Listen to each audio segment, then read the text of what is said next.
Stardate 57079.5. With the trial of Captain Morgan now finished and justice served, it is time for the old crew of the USS Expedition Sovereign class to finally catch their breath and mourn for their fellow crew members. Meanwhile, the crew of the newly commissioned USS Expedition Intrepid class start preparations for the official start of the ship's new mission.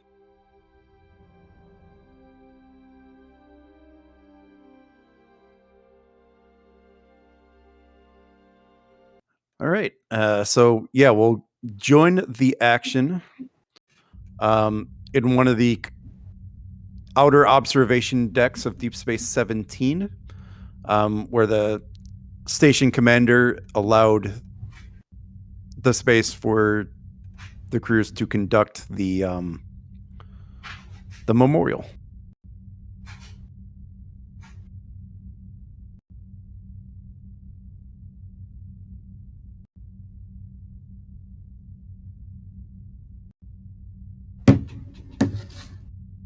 And yeah, Casey, if you want to be thrown on the spot, I could throw you as the one given the memorial. I was just writing a few words right now. Are we starting with the memorial? Sorry. Well, if anybody wants to do a free role play before that, we could. If not, we could just jump straight into the memorial. It'll leave it up to you guys. Like I said, I think that's all the crews in there. So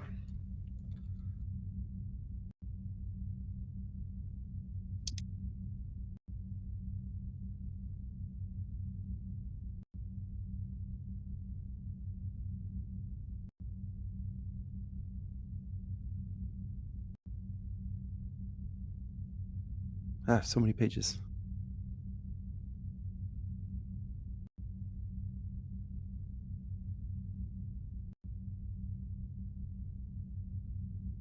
It looks like we'll probably just jump into the memorial words then, Casey.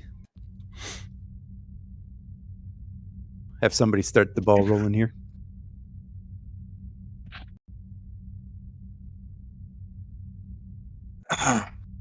All right. So I guess everyone's just kind of, I'm not sure where the position of speaking is. No podium. Casey will, take to the sort of the front of the crowd and like pull out a pad just to see his notes one last time and then put it away. Thank you all for gathering here today. This is no doubt one of the most somber occasions of which I have participated in the last 10 years of my Starfleet career. I'd like to begin with just a few words, and then I invite anyone who wishes to speak to share their thoughts and feelings, as we are here to commemorate those that have fallen in the line of duty, and to bring closure to those of us who remained. I have mulled over what exactly to say to you, and I can assure you that I too feel your loss. There is nothing that I can say that can truly comfort you all in this loss that you have felt, I know. This tragedy has shaken us all. Those of us who've served aboard the expedition, we've all lost crew members that we knew and cared about. But this is not the end of their story or the end of ours. Do not let their sacrifices be in vain. I ask that you do not let their names and stories fall to the history books. I ask that you remember them and you remember what happened. With this, we shall continue on. In their memory, we shall strive to be better officers, better citizens, better people.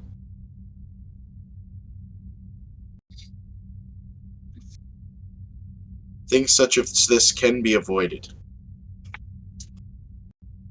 It is on us to ensure that we bring the best qualities that we brought to the expedition crew to our work every day from now until the rest of our lives.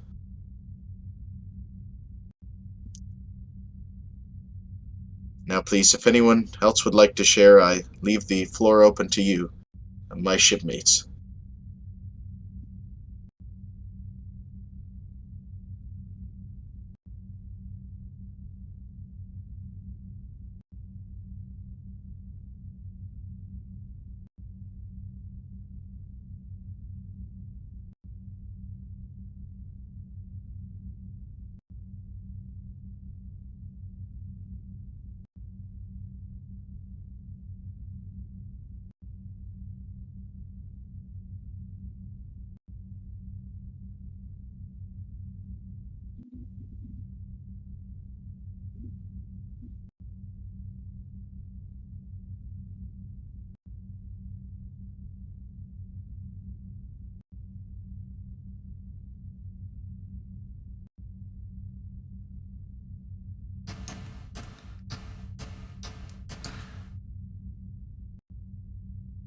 A wonderful speech, Commander.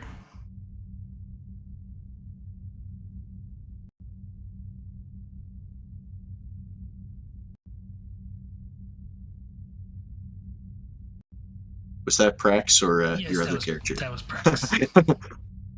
I guess we have to specify now. Yes, probably have to. A lot of characters in this.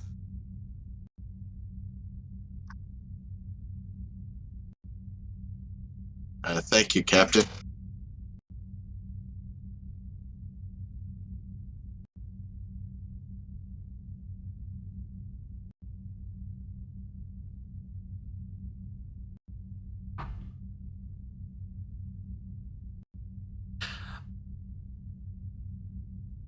If all of you don't mind, I'd like to make a few remarks on the tragedy that happened. While I was definitely not there, and I know many of you probably hold certain bitterness to me on recent events. As the former captain of the USS Expedition Sovereign class, many of the individuals that lost their lives I knew, and they will forever be etched within my soul. It pains me to what happened to the expedition on the unfortunate events. And regardless my role on the trial, justice was served properly, impromptu. And I hope that all gives at least some of you some comfort on the outcome of the trial.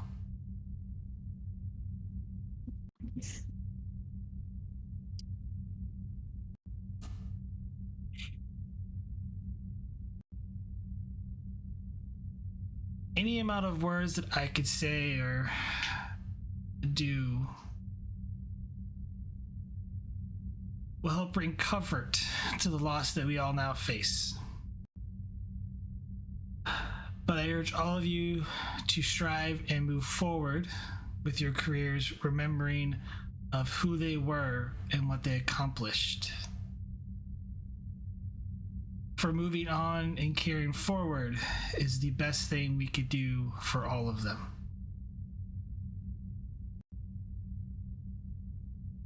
And she raises her glass. And here is to the crew of the USS Expedition Sovereign class. And to those that we lost, so that they may find peace.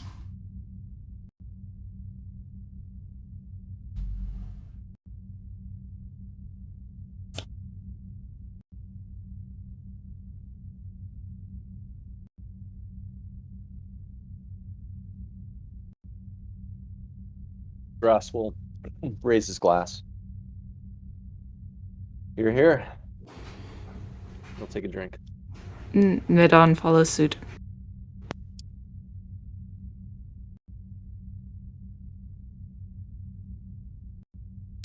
kind of nods to everyone, takes a drink, and quietly adjourns somewhere else in the room.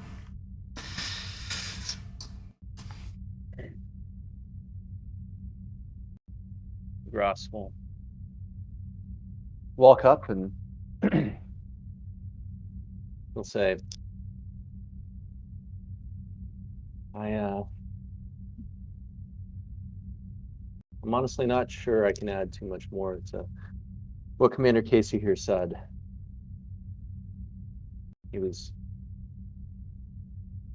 eloquent and I think certainly expressed what all of us are feeling in this moment.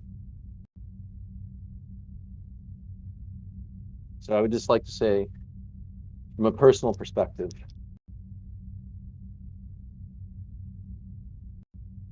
we lost a lot of good people in this incident. A lot that we knew professionally, that we knew personally, many that were friends, acquaintances, hell, people that you passed in the hall sometimes and just gave a nod to.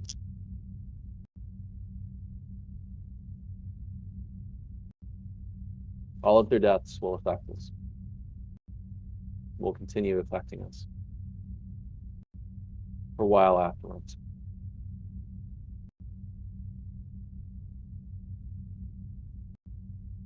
There's many that will be missed. But one thing I try to remind myself in situations like this is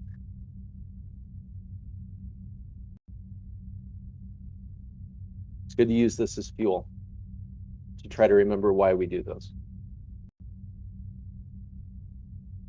Of course, our charge is exploration, understanding, knowing. But we don't do that in a vacuum. We do that for those back on our home planets. We do that for those we've yet to encounter. We do it for sentient beings.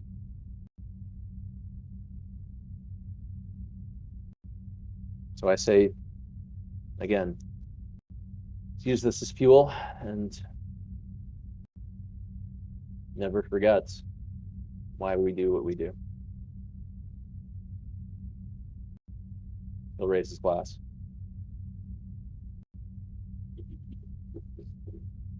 To all that have been lost, and takes a drink.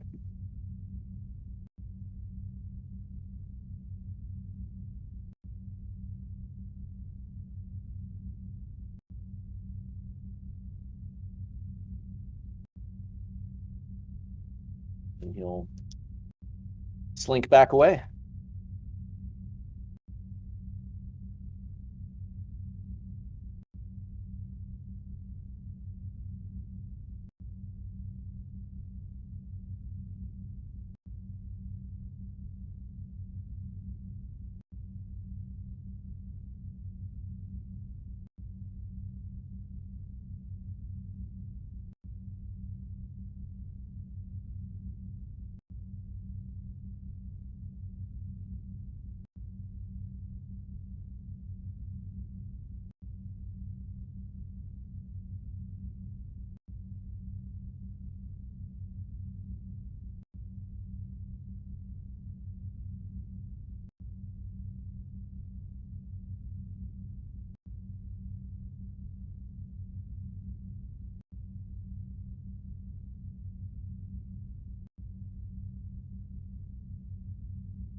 Yeah, I can launch the torpedo if you'd like. Unless anyone else has any words.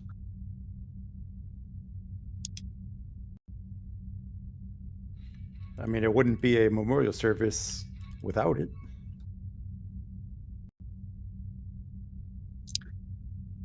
Rex, did you load the Amazing Grace?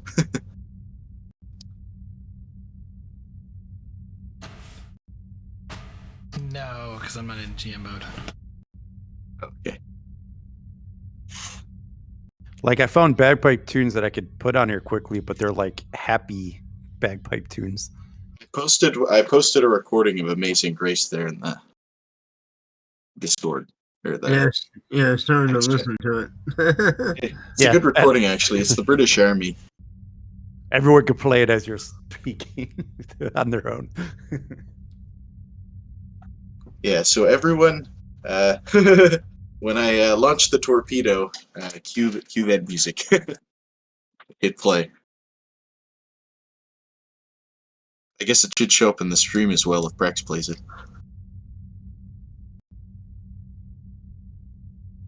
Yeah, so Casey will step forward to, I guess, some sort of control surface.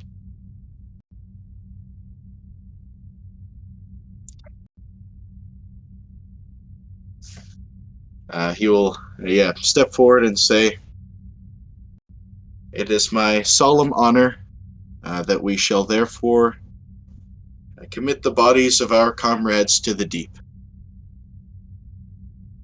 Attention!" And he will himself come to attention, and then he'll nod to the bagpiper.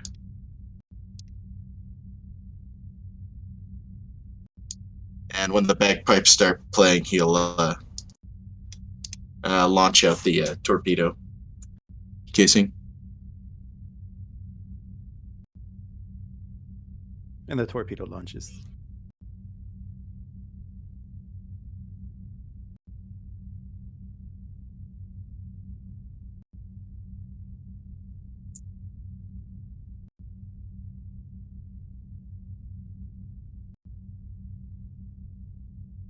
And he'll stand at attention in silence, just sort of watching it go out till the bagpiper finishes playing.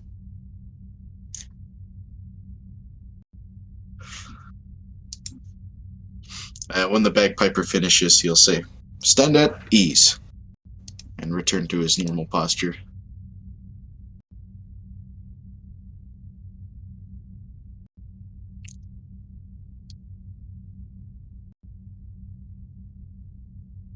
Thank you all for your attendance. This concludes the formal ceremony. However, the reception shall continue.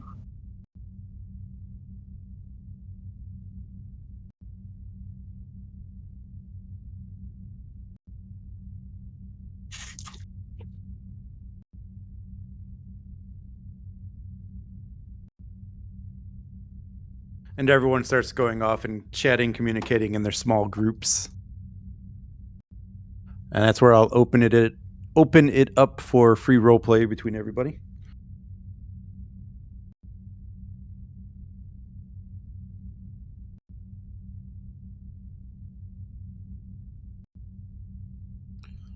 Vogel will walk up to Commander Casey, however. Commander, thought that was a fine speech you had. Thank you. Although no words that I could put together could truly express how I feel. Words are never enough. I know firsthand what it's like to lose almost my entire crew.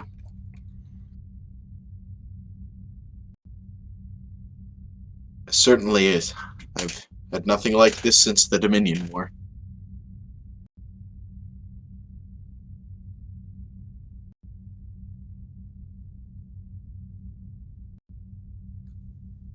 But anyway, I'm kind of here in an official capacity. Admiral Nea would actually like to see you in your office at your convenience. In her office at your convenience, if I said that wrong. Thank you very much.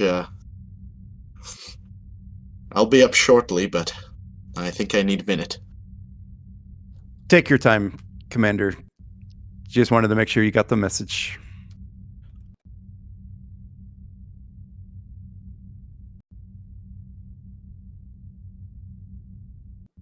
Take care, sir. Thank you. And I think Elder Casey will actually go find a spot in the corner to kind of sit by himself.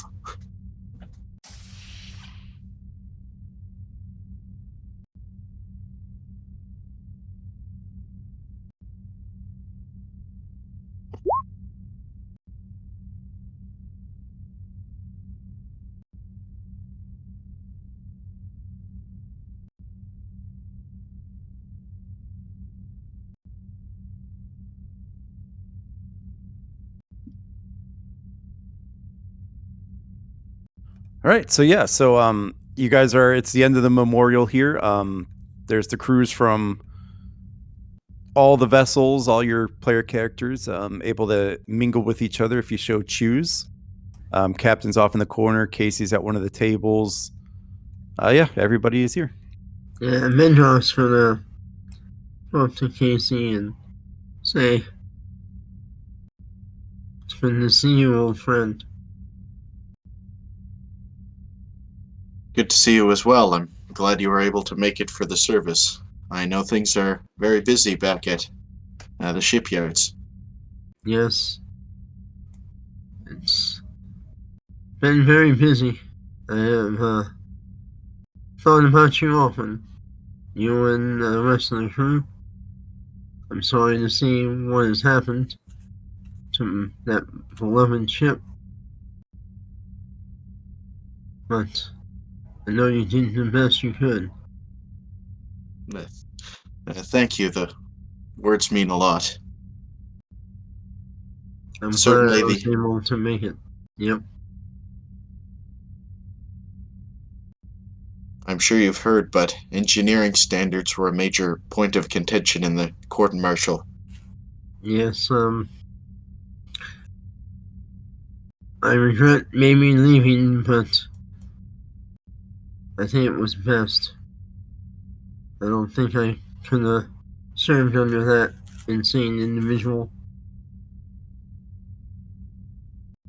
Certainly I'm wasn't sorry. your job to keep that ship together. It's unfortunate that the replacement Starfleet sent was not up to the standard which you have set, but I suppose it is in poor taste to speak ill of her, as she is, of course, perished Yes, in the accident.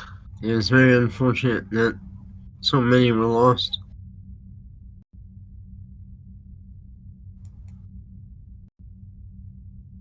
But I'm glad to see you and DeGrasse and Nadon and even Captain Prax survived.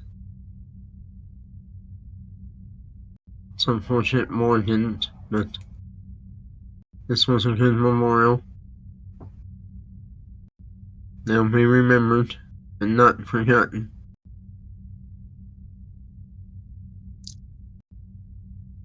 Indeed. Well, I'm sure the others would love to catch up with you as well. I won't keep you too long, but I do appreciate your words. Thank you. Of course. And best of luck to your new assignment. Thank you. Hopefully, well, needless to say, I've learned a lot from this. I think you will do well. We've all come a long way.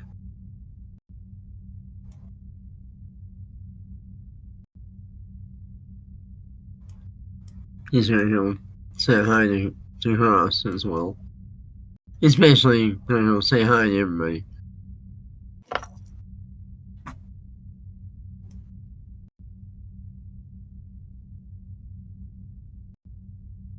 Mendrock.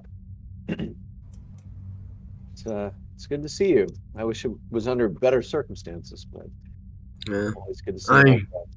I agree, but it's good to see you as well. It's unfortunate this is how we had to meet again, but still, it is good that you and some others I valued as friends didn't perish.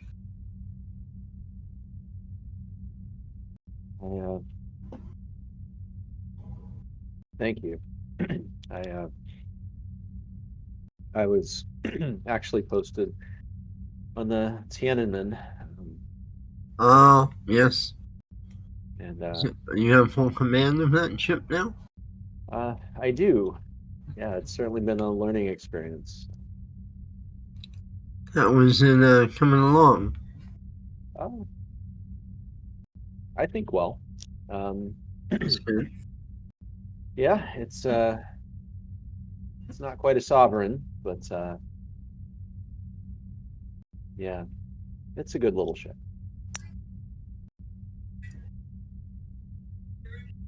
Oh, may it serve you well. Well, thank you.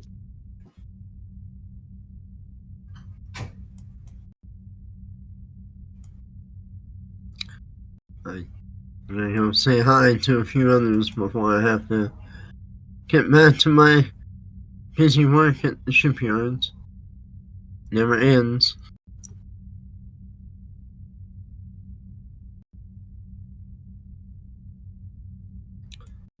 Do keep in touch if you can. You too, Mendrock. As he's walking away, we'll just say, we'll see each other again, I'm sure. Oh, no doubt. I mean, if your ship needs service, know where to come. There's no better engineer in the fleets. I'll take you up on it. Oh, thank you. Oh, say hello to the Don as well.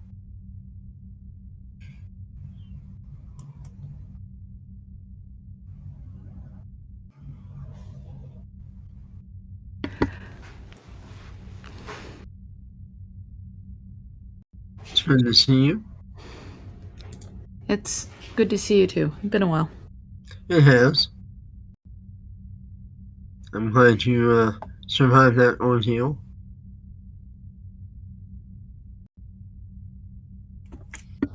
I appreciate that. Thank you. Certainly have missed working with you. But she'll be missed.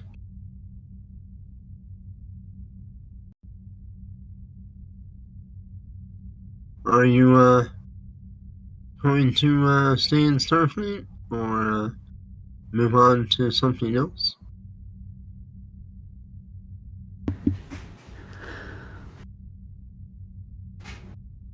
I'm honestly not sure what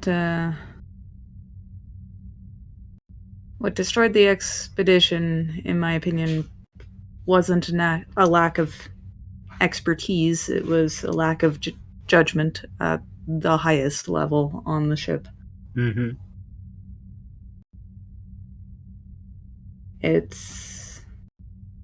That is something to certainly in one's mind about whether leadership is so valuable anymore. Either way, it's made me aware that I can't leave the leadership to other people, assuming that they'll have better judgment than me. Well, maybe I've stayed locked up in the lab for too long. Yeah, I may have stayed in engineering too long myself, but trying to consider where I'll be working in the shipyards, leading engineers to and encouraging others to grow in skill and take to the stars.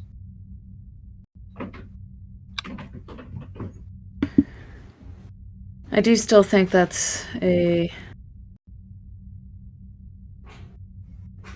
worthy endeavor. Thank you. Well, if you're ever near Mars, stop by. Thank you for the offer. Take care. Thanks, you too. I think I'm gonna get some air for a bit. Understandable.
Kazi walks up to DeGrasse.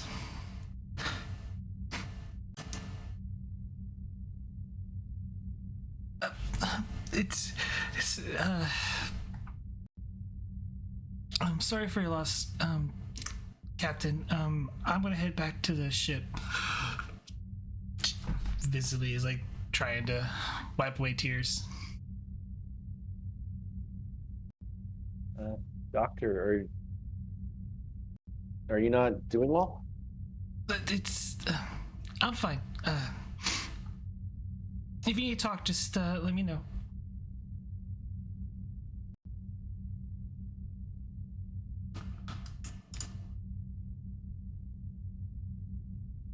You'll walk up to Commander Rail.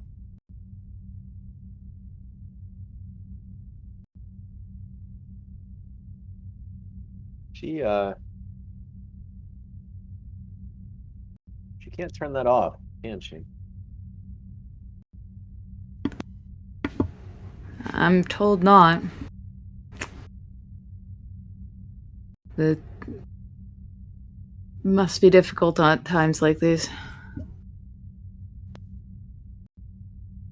Honestly, I just consider her quite brave to show up at all, knowing what, well, she was going to experience.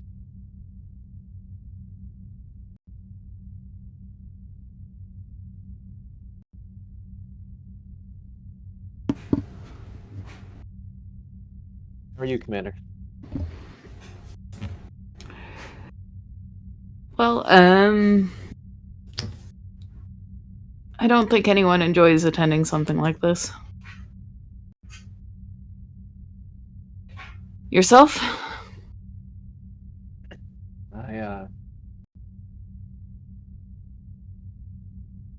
Well, gotta be honest, I think my speech was a little meandering. I haven't slept.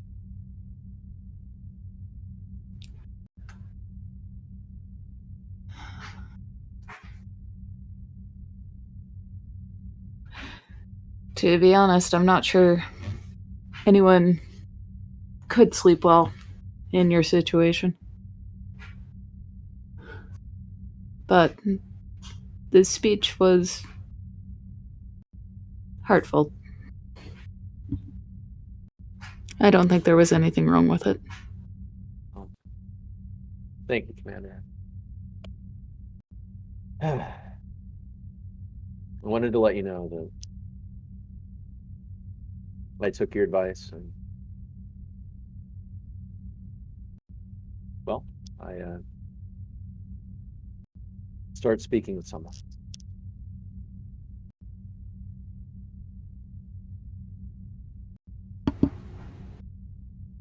I'm glad.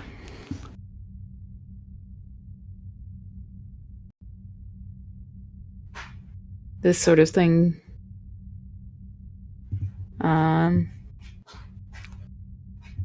it can break a person. We'll turn and scan the rest of the room.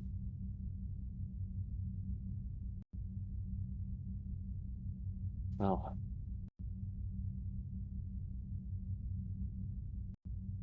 so if everyone else can also find the help they need, he'll take a drink of his drink and just kind of slink back a bit.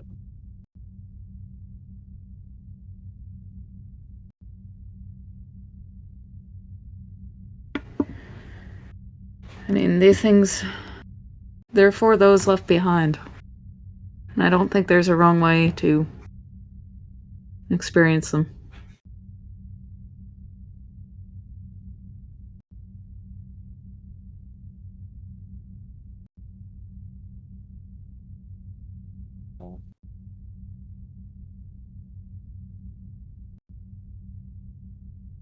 Wise words.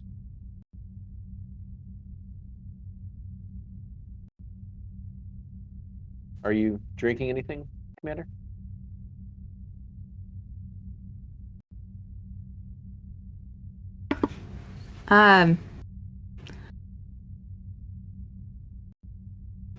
Not right now.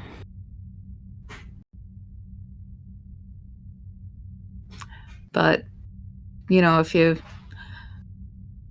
want someone to drink with you, I will. Oh. Maybe here in a minute.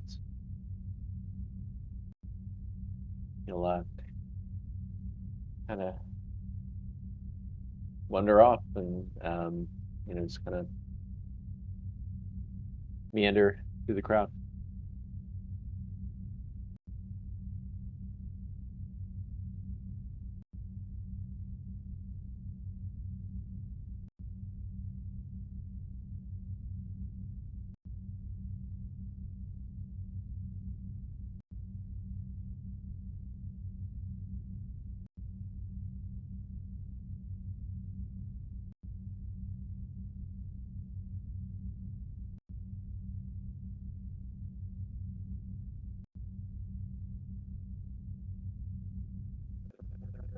I'm guessing the Don stepped outside to talk to Pearson. I'll stepped outside, but I won't turn down a conversation if you're in the mood. Well, I will say this, once you step outside, you see him sitting against the bulkhead, basically looking disgusted.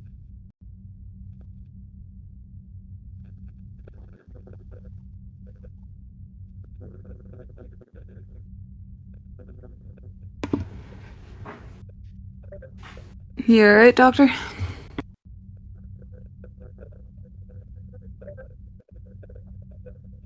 What? Right.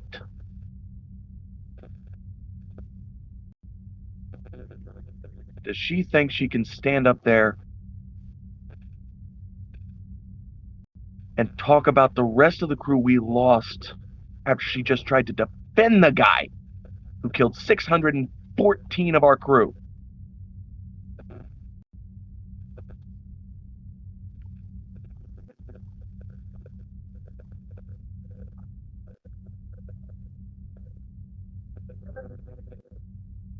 No, that actually was the exact number. 286 survivors out of 900. It's 700 is Oh, the total. 700. Yes. Okay, 700. Sorry, then it's 1,400 or 414.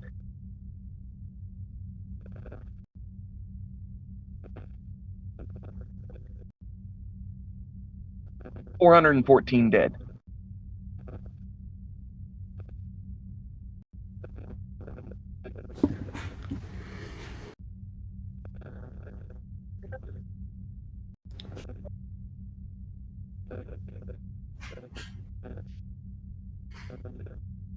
I mean, she was a good commanding officer for several years. She knew a lot of those who didn't make it off. But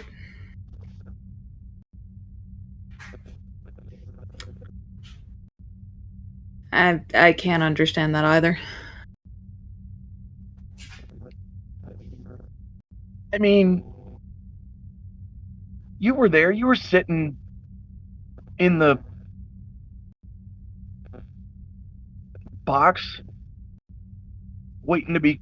No, wait. You had already been. Having been called as a witness? I mean, she tried to make me look like an idiot, like I didn't know how to do my job.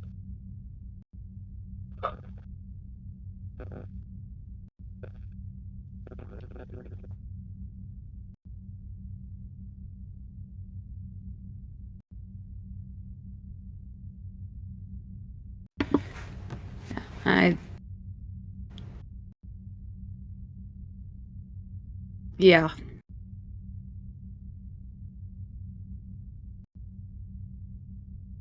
That must have stung.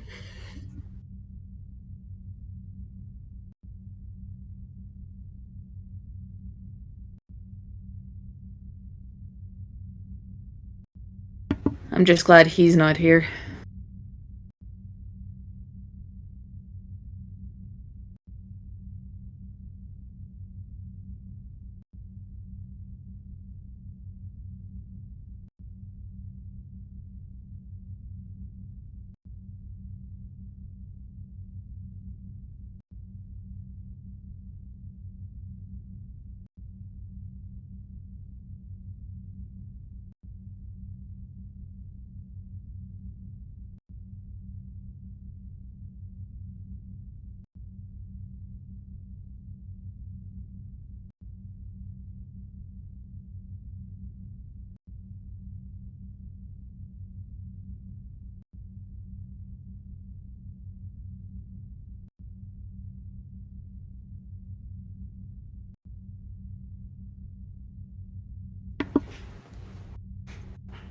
Probably a conversation for a different day than this, but I'd like to know why she defended him.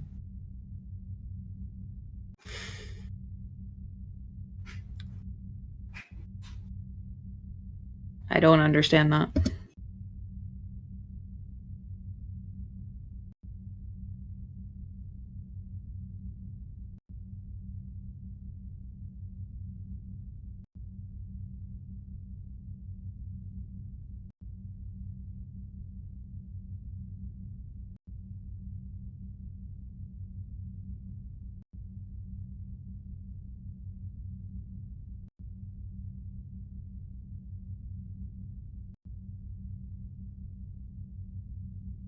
Think we lost the doctor.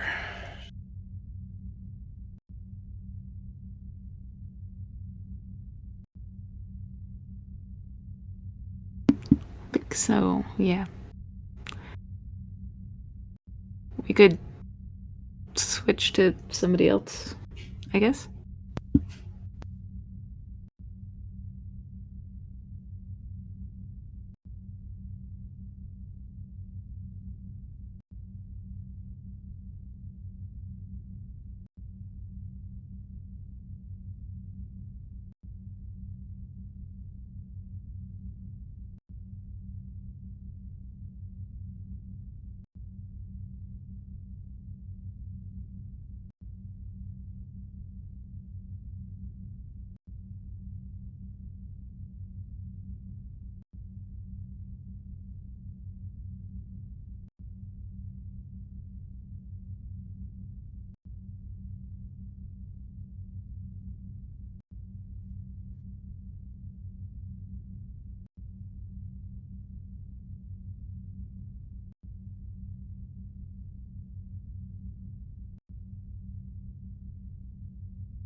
Anyone else want to do role play in there?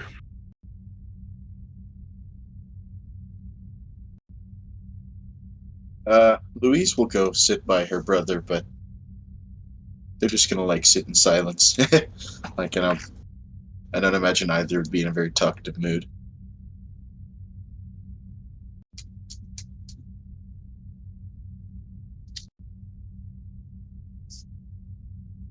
The quiet side of the room. Contemplative.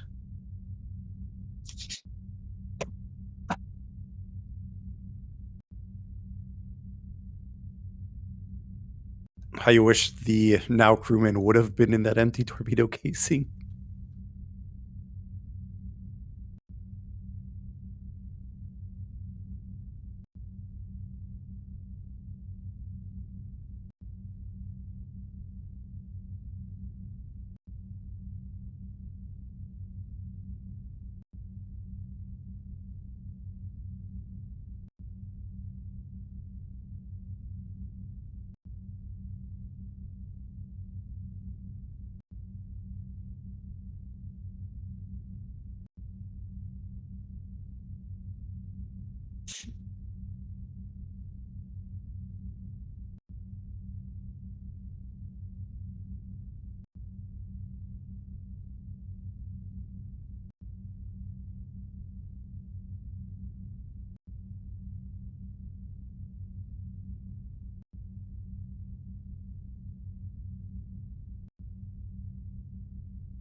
Midnight changed his reflection looking out at the torpedo fairly long on now, and then heads out as well.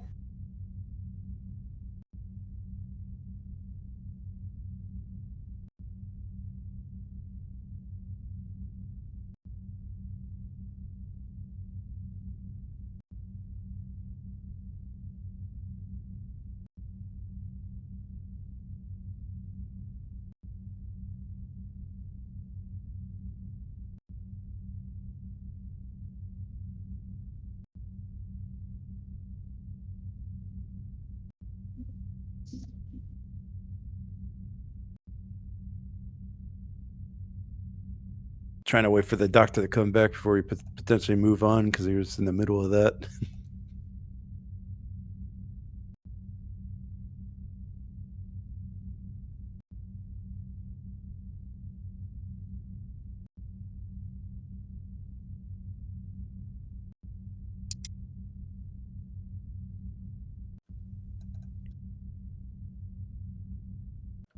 There's the doctor.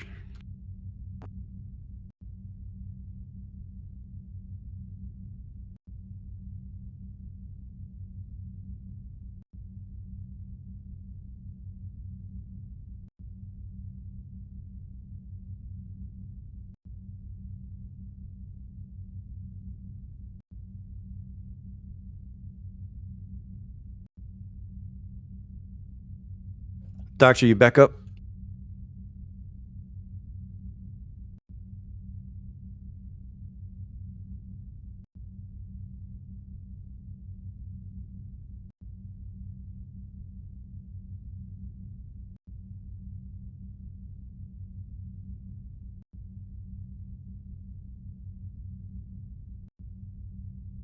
Maybe.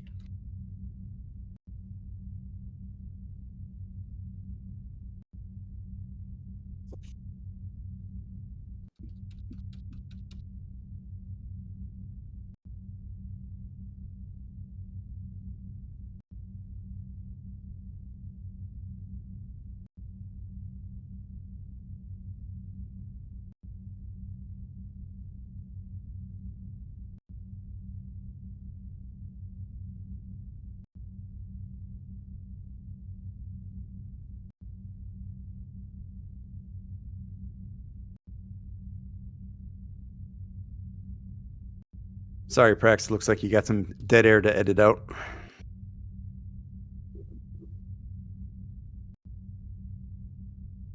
I'm surprised no one's talking to my character. Oh wait, I'm probably the black sheep right now.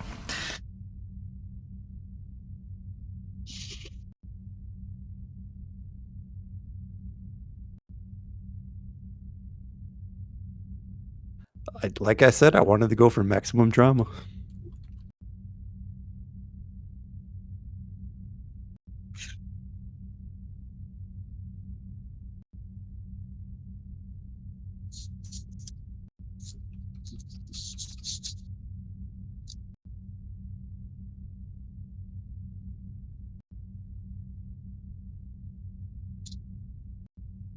Well, Casey, we could probably do that scene I was alluding to. Because I don't know what's going on with the doctor. Sure. And it's been a few minutes.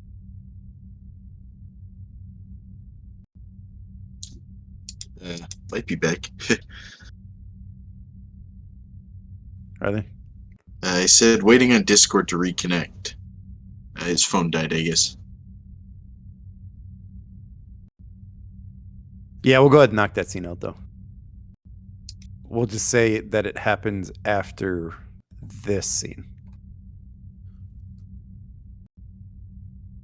Yeah, so you make your way back to Nea's office on the station.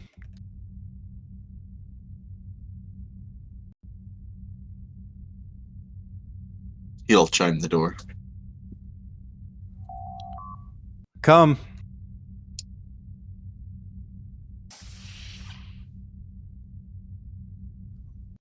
Commander Casey.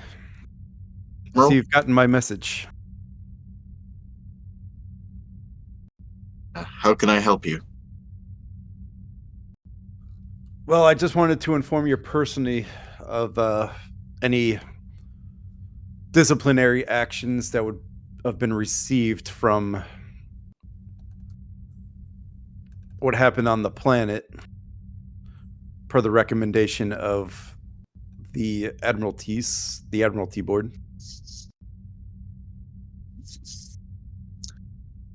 Yes, I am aware of my mistakes, but don't entirely agree with their recommendation.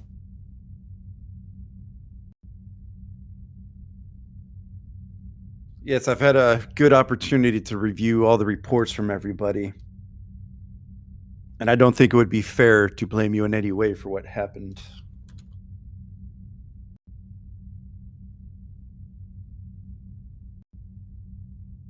And judging by the reports from all your officers on the planet, took a great bit of leadership and dedication to even survive that in the first place. I greatly appreciate the vote of confidence, Admiral.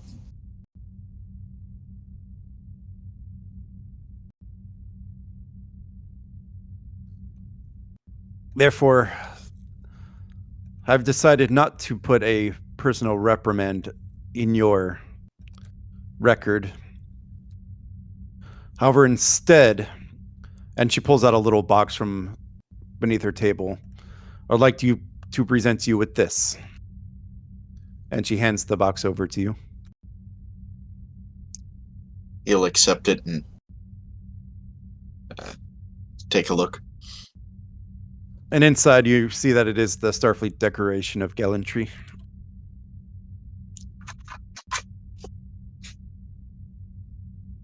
Admiral, I'm honored, although I do believe that my officers are deserving of such an award, perhaps more than myself. I'm sure many of them do have pending medal reviews. However, yours did come back in as approved. Given the nature of today, I thought it'd be better fitting to present this to you in private as opposed to a public setting. Consider that your reprimand, Commander.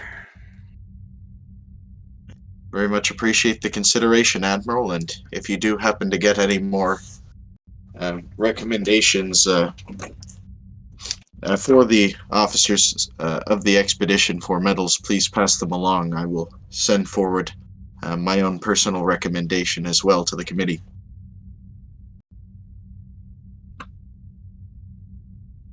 I will do that.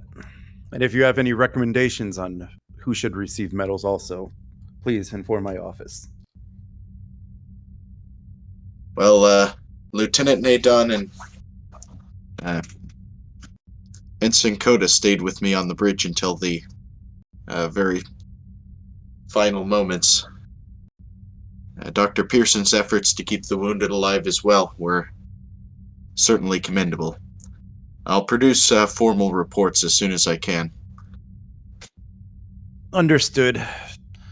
Dr. Pearson's performance might be looked at a little bit more closely by a medical review board, of course. Yes, I have figured that would happen, but I'm no medical professional beyond my emergency medicine training. I just know that when we were on the planet, he kept his cool and provided me with sound advice that I think saved the lives of many of the crew. In that regard, he performed his duties as Chief Medical Officer admirably under the most difficult of circumstances. I would tend to agree, but a recommendation from two admirals of such a ranks as Admiral Haggard's tends to raise some eyebrows at Starfleet Medical.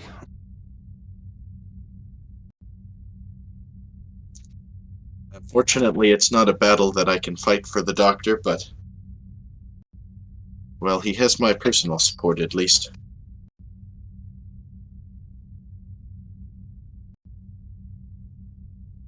Is there anything else you need from me, Admiral?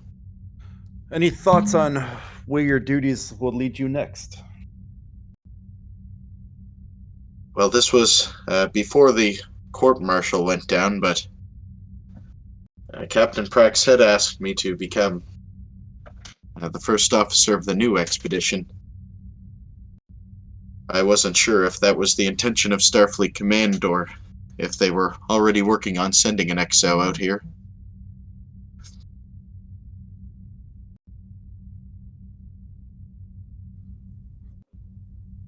Well, given our shortage of experienced bridge officers, I'm sure I could pull some strings and have you reassigned.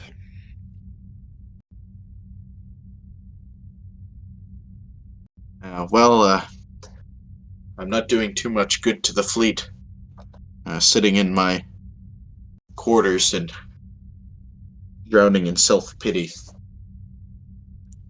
I plan to take some leave to go back to my home for a little bit if I can, but, well, after the decision of the court-martial, I came to the conclusion that there is still a future for me in Starfleet and that I can do more good if I keep trying to work my way through the ranks and ensure that I do the best that I can for my ship and crew.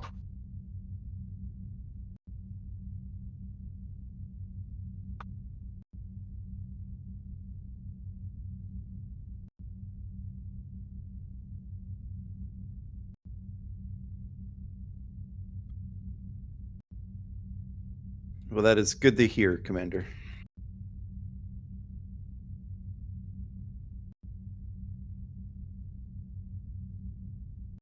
I believe the offer to be the Byron's next XO still stands.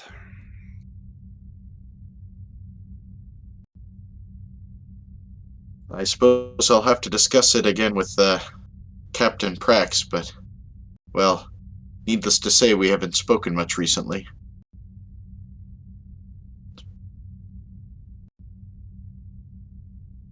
You may want to prioritize that talk, Commander. It's my intention to get the Byron out as soon as possible.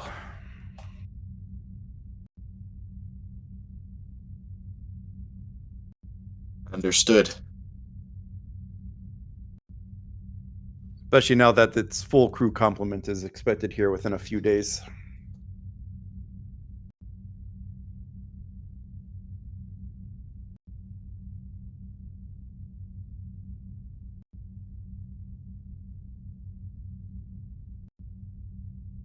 Well, Admiral, is there anything more that you need from me?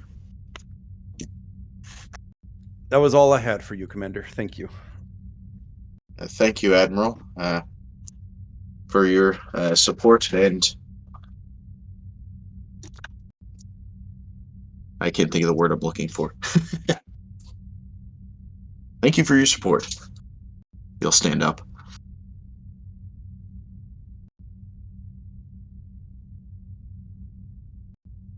You're quite welcome, Commander. And she'll formally shake your hand. After they shake, in case you will turn and head out.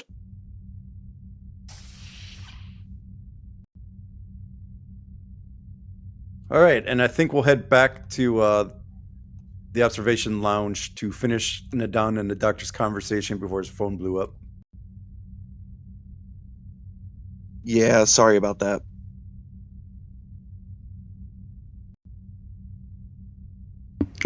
If it makes you feel better, I did the exact same thing earlier this week and it almost made me late to work. Because my phone died overnight while I was sleeping.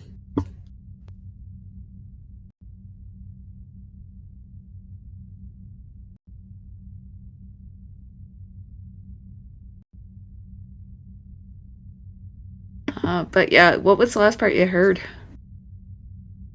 I don't even think I heard anything you said as my phone was in the process of dying. Ah. Alrighty. You didn't hear anything you said after she tried to make me look stupid, or what was it? Yeah, she tried to make me look like an idiot and incompetent, like I didn't know how to do my job while I was on the stand. Right. And that's where I cut out. Okay. I think I had said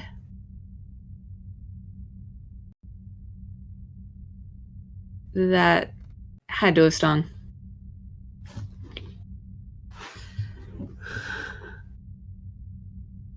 I mean, she was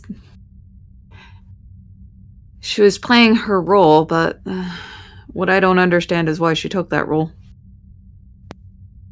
Agreed. I mean, we served under her for how long? I know I was not as long as others, but I mean, even then, she knew how I operated. She knew how I would react to certain circumstances. A captain gets to know their crew well enough to know what they would do in that situation. I mean, twice she tried to twist what I said to fit her story.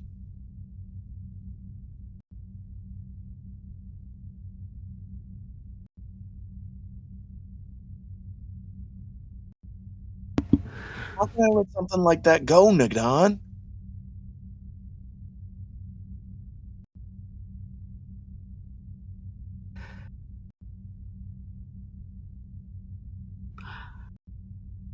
I'm not sure.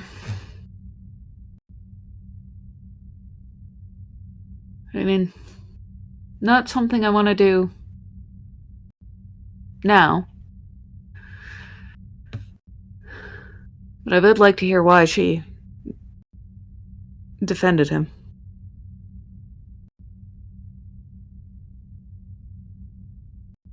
Agreed. I mean, to be honest, Nadan, it feels almost like a betrayal. I mean, I don't know how it feels to you, but that's how it feels to me.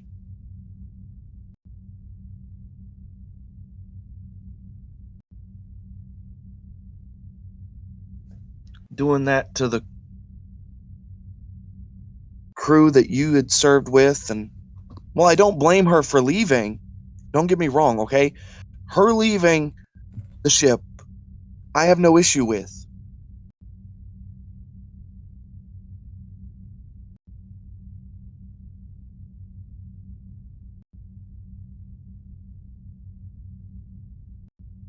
It's just how she handled this.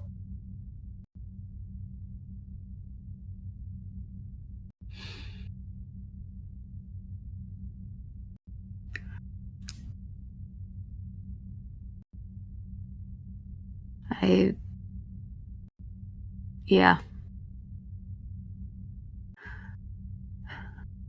I've served with her long enough. Genuinely, I can't believe she wouldn't have done that without a very good reason.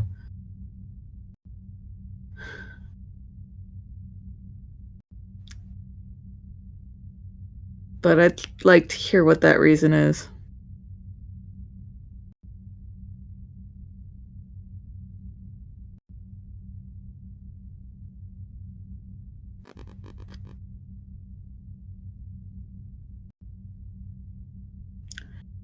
And I don't know.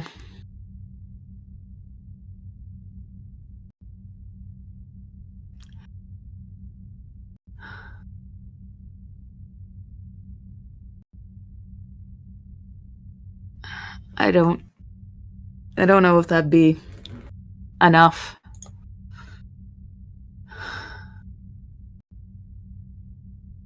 But, I can't think she did it because she wanted to. Unless I've completely misjudged her. I'll say this. I hope, against hope, that she didn't want to do it.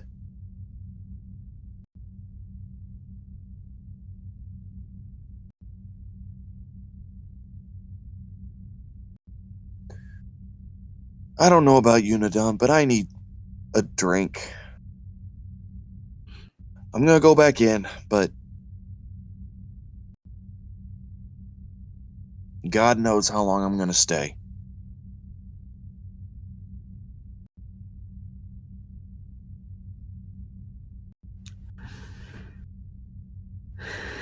I get you.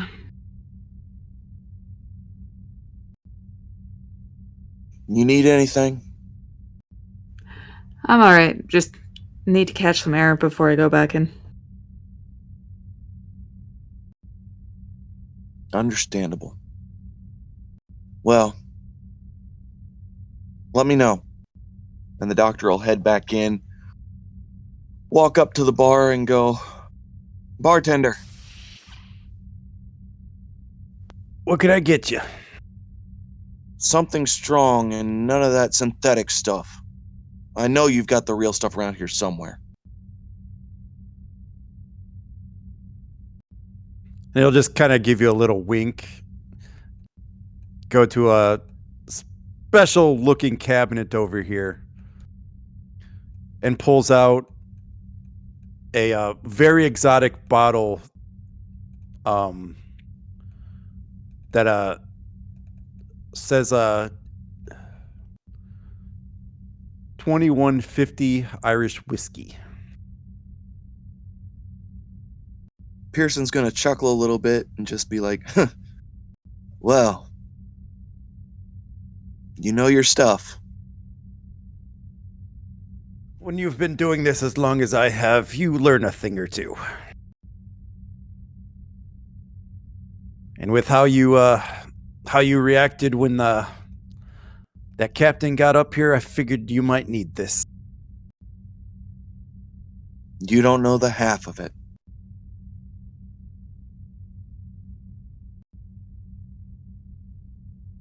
That's gonna be a hard conversation to have later.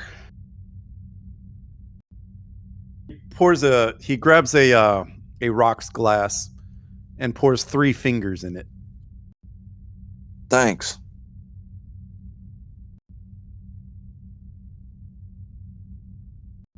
Don't mention it. Seriously, don't mention it. And he takes the bottle and brings it back to the lockbox. Then I'll call him back and just lean over.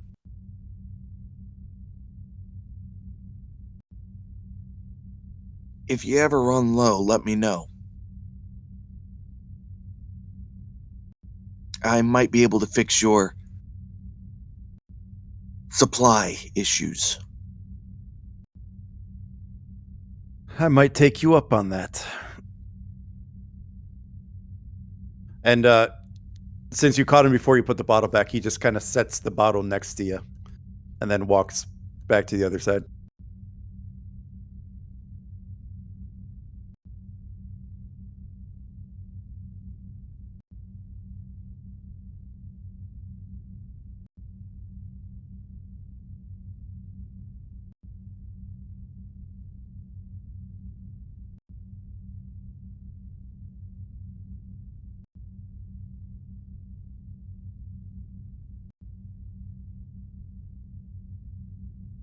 Where did Prax go? Did she escape?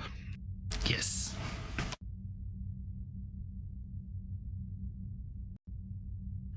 All right. Anything else anybody want to do before we head to our time jump? Our first time jump, I should say.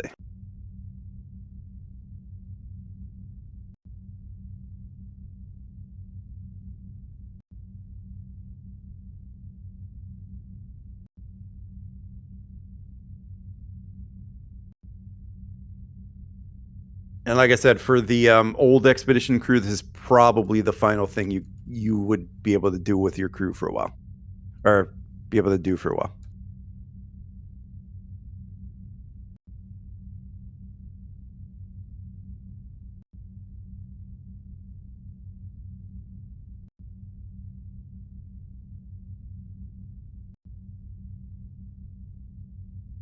If Pearson did something, it would probably be later in the night.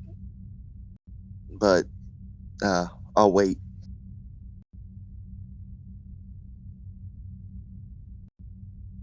Yeah, we'd be jumping about a week and a half or so. So, like I said, if there's anything around this time you want to do, now's going to be the time.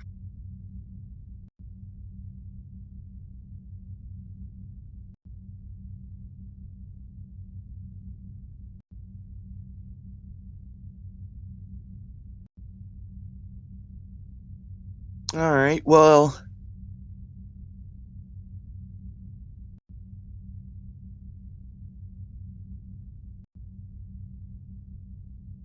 I can say a couple hours pass and Pearson shows up outside Praxis quarters hitting the chime. All right, let me get that set up.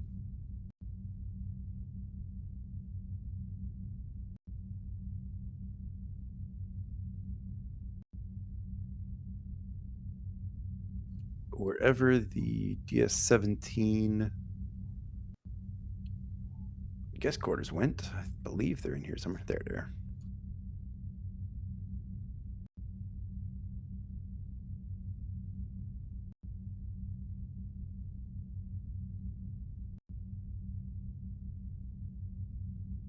And Prax, you're in your quarters, trying to enjoy your evening, or at least have an evening, when the chime on your door chimes.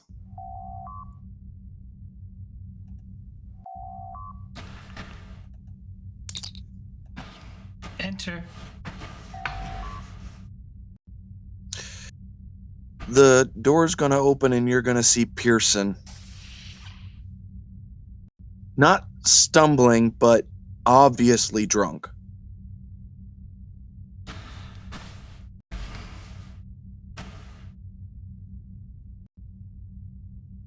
Dr. Pearson, I could smell the liquor from here.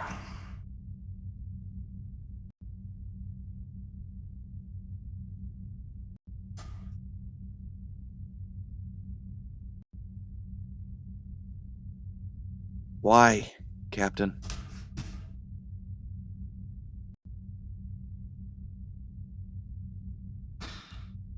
You'll have to be more specific, Doctor. Why defend him? Does it really matter?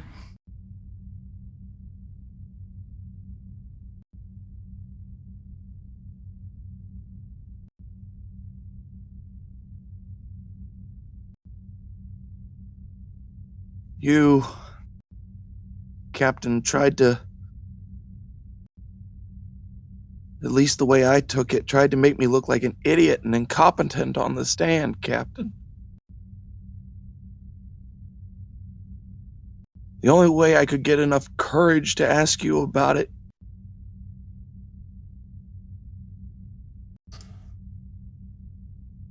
is how I am now.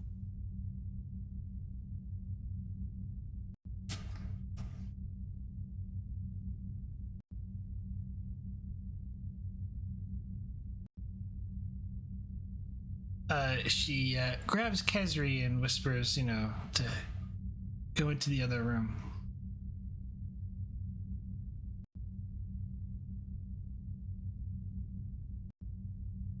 Have a seat, Doctor.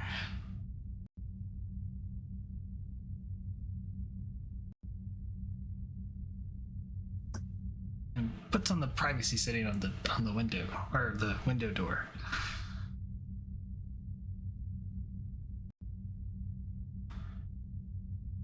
And it enters that mood.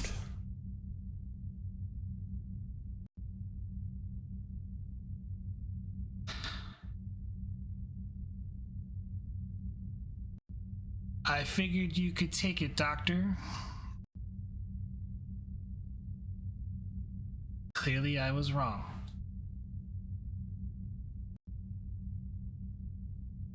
Probably from someone I didn't know as personally as you, Captain. I probably could have. But coming from you?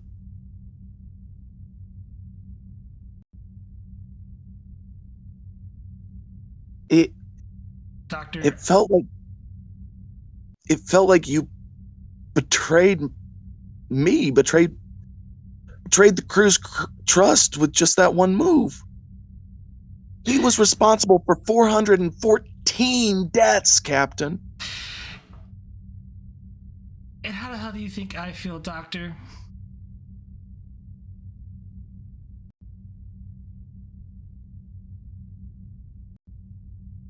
You think you're the only one that's suffering right now? I had to defend that monster. Not by choice, but by obligation, as my duty as a Starfleet officer.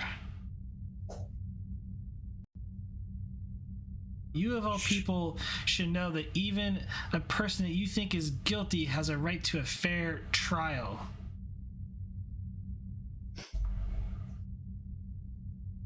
You're right. But you know how Starfleet does their inquiries and trials? It's never with a captain who previously served with the crew. It's almost like there's some sort of conflict of interest. And that was the whole point, Doctor. You, me, and everyone else were being manipulated. If I didn't try my best to defend Crewman Morgan now, I could have lost the commission I had just gotten back. On top of, he would have walked free.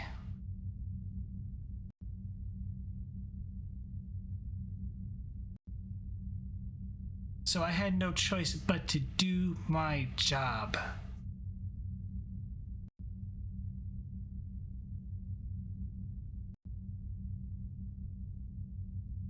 I don't blame you for doing your job, Captain. What I'm most upset about is the fact that you tried to make me look like an idiot and incompetent on the witness stand. I have a question for you, Doctor. Despite your feelings about me currently or Captain Morgan, if I was in the same situation, would you have kept me unconscious for 5 days? If you were in the same situation, Captain, to be honest, yes. I couldn't fully fix the internal hemorrhaging. He was bleeding out. before I did anything to him. I managed to stabilize him, but you know stabilization only goes for so far. Then I suggest you answer better the next time you are faced with questioning like I questioned you, Doctor.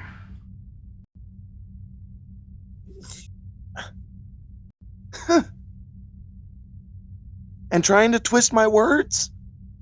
Every lawyer or JAG officer would do the same, Doctor. You have to understand that. This wasn't personal, and I wasn't trying to be mean to you, Doctor. I really wasn't. And I hope you find in your heart to forgive me someday.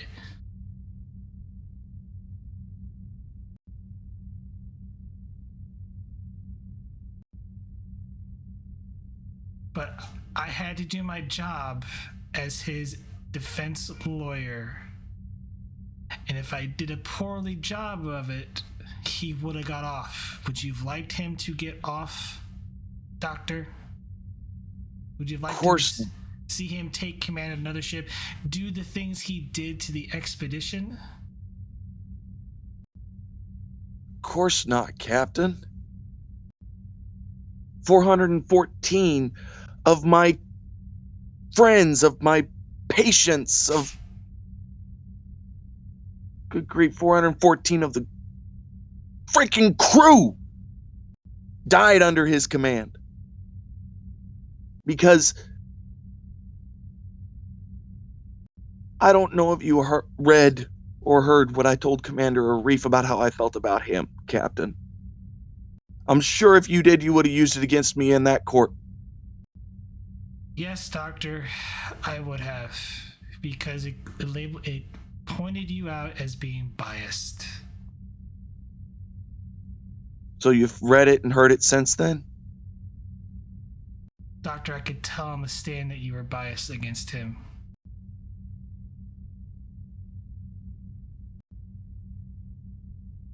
One thing about me, Captain.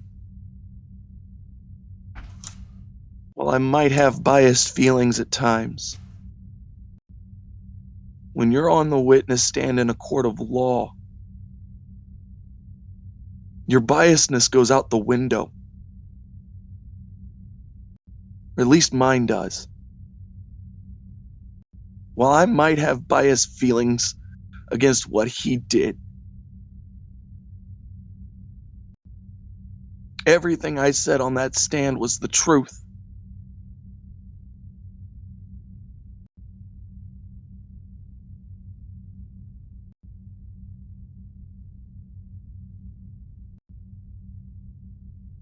I know that time heals all wounds, Captain. And maybe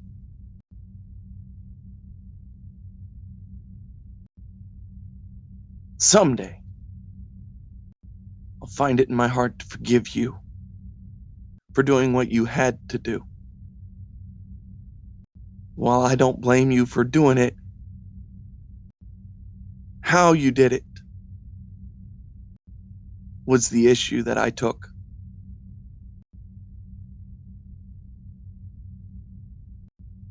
He'll take the coffee.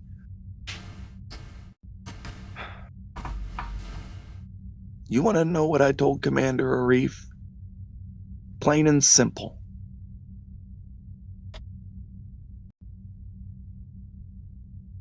My exact words to the commander during the investigation was that Captain Morgan was a self-righteous, glory-hunting prick.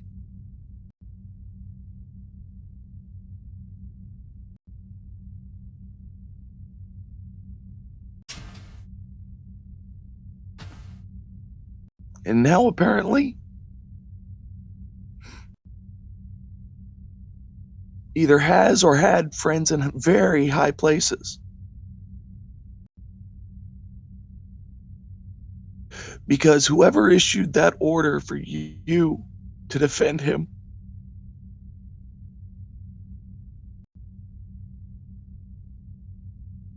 probably broke about half a dozen Starfleet regulations.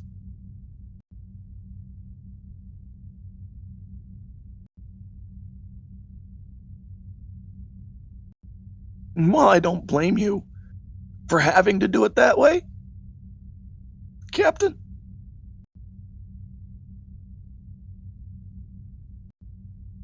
I don't know if I can forgive you for how you did it yet.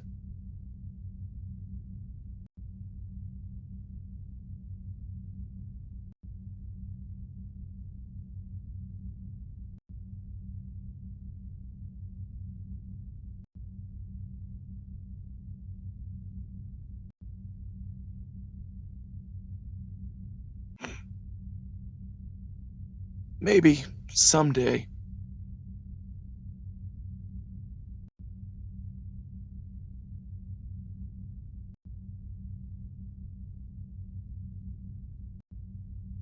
But at the time, right now, it's still raw. And it still feels like a betrayal, Captain. And this was the whole point Felix wanted, Doctor.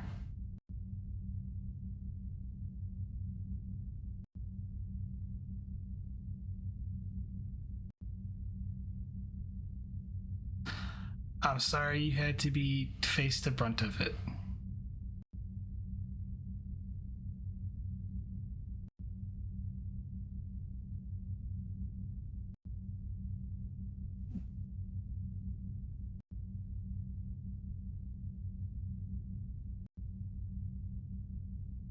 I'll say this, Captain.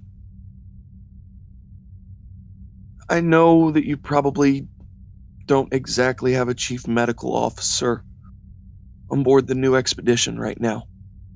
I don't know how fully staffed your crew is or what. But for now, I'd appreciate it if you don't consider me.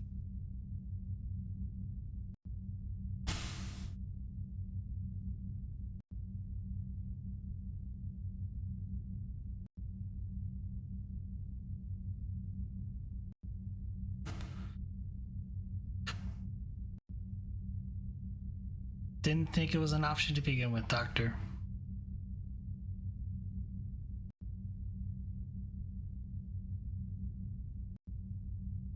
And with that, Pearson's gonna finish off the dregs of the coffee that's left in the cup, hand it back to Prax, and go.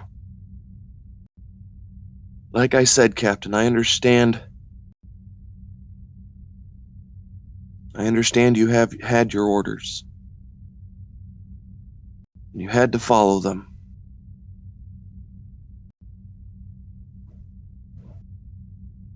Just wish you had tried to find a way around them. Unfortunately, when it comes to Starfleet rules and regulations,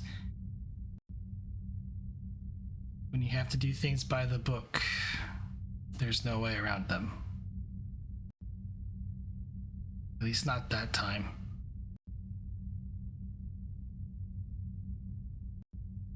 There's always a choice, Captain.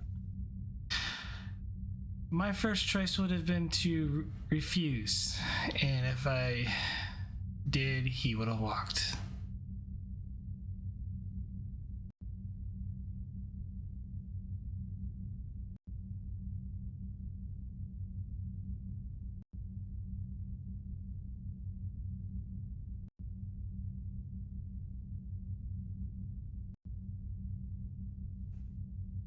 Well then, Captain. In a way, I guess I'm glad you did your job.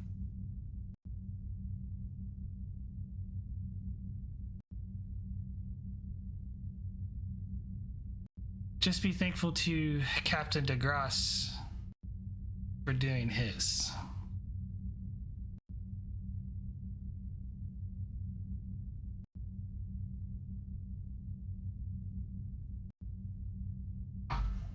Of that I am happy beyond measure, Captain. If you don't mind, I think I'll take my leave now. And for what it's worth, Doctor, good luck on whatever you do. I don't know yet, Captain. I don't know yet. And with that, Pearson's going to head towards the door. And unless the captain stops him, he's going to leave.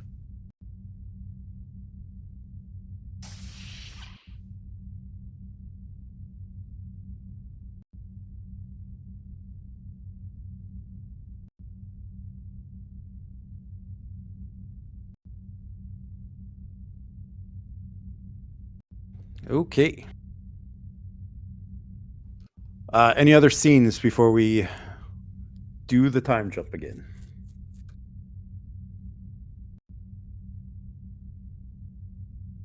Casey needs to confirm with the captain that Okay. I think. Yep. Right after the doctor leaves, Captain, you get another chime on your door. Oops, that's the wrong time.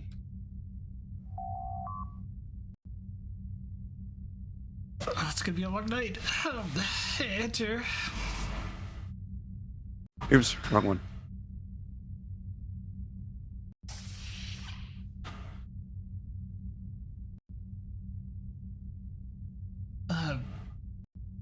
Commander Casey. What can I do for you?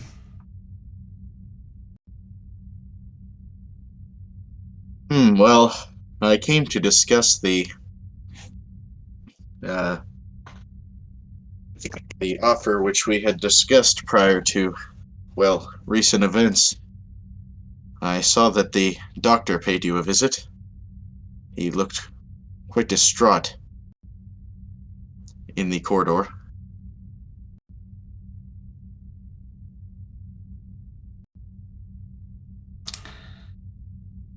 Could have been worse. Please, have a seat. Can I get you anything? A cup of tea, please. Prefer blend? English breakfast, black. Computer. 1 cup of tea. English breakfast.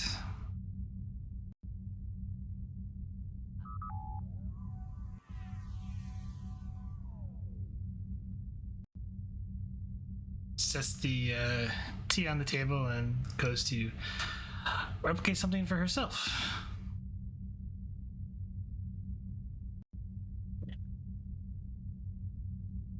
Computer, 1 cup of trilliberry tea, hot.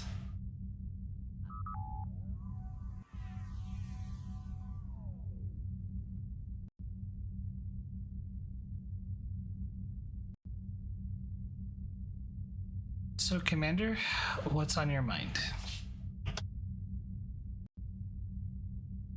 Well, I came to discuss the offer which we had spoken of before the court-martial, but before that I just wanted to clear the air on something. Many of the problems aboard the expedition could be traced back to the fact that myself and Captain Morgan didn't trust each other in the slightest. I know the doctor has felt it perhaps much more personally than I. I just wanted to say that I do understand that you were doing your duty and that your decision in the matter was not exactly of concern to Starfleet.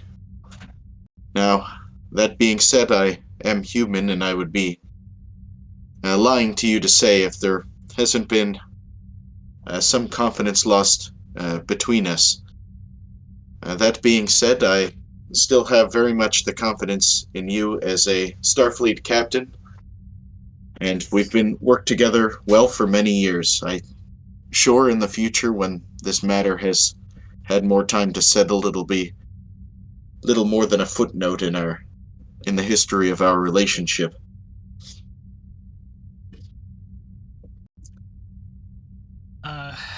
To be fair to you, Casey, I was not holding anything against you on what had transpired between you and crewman Morgan. I'm well aware of what type of officer he was.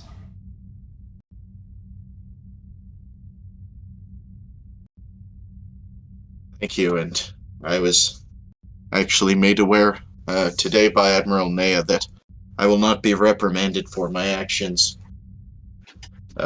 in regard to the loss of the expedition, if that makes your offer to be your XO still stand.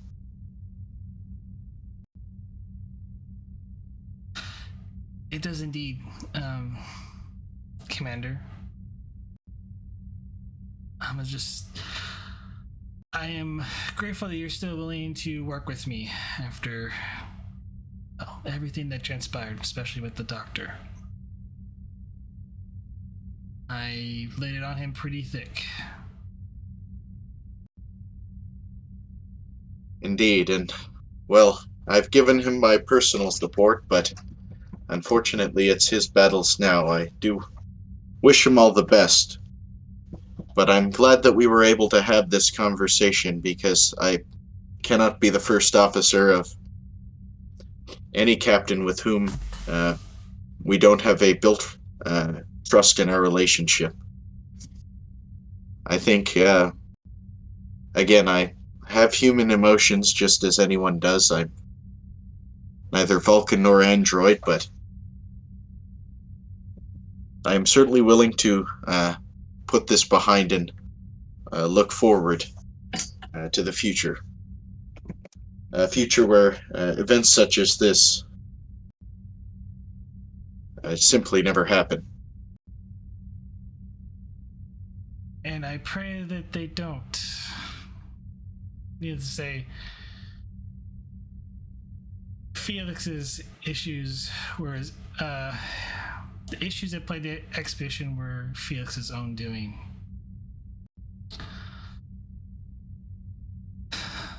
Well, Commander,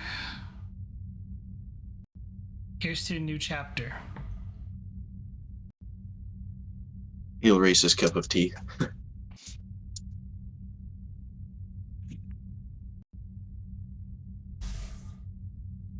The Admiral told me that we'll be moving out soon.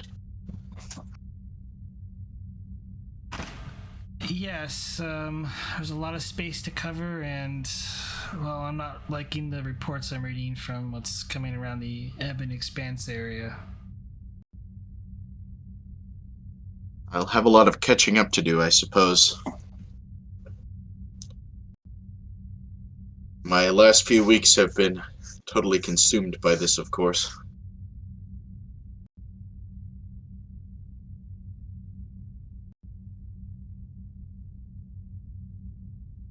Well, there is still a lot to be done. I believe there's a number of supplies we still have to take on, and then also finishing out the crew roster if you wish to help me with that. Of course. I would like to pull some of the remaining expedition crew onto the new expedition if you're willing to talk with them. Some of them might have a hard time dealing with me at the moment. I can talk to the requisite crew members. I know a number of them were hoping to take up postings on the station for a while.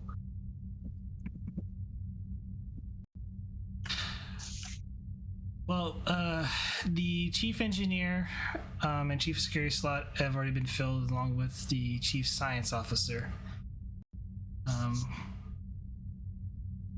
Departments within security and medical are in more dire need.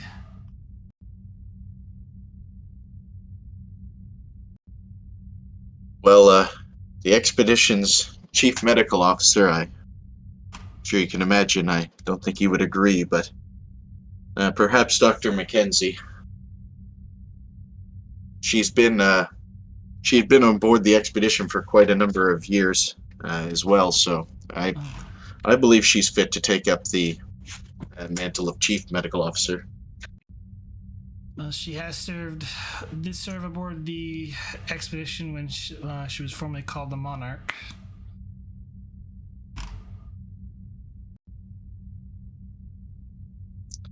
One of the few, I imagine.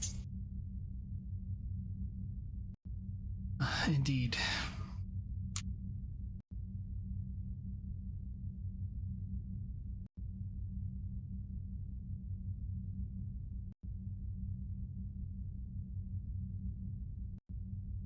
But get with the chief engineer, Lieutenant Commander Krim.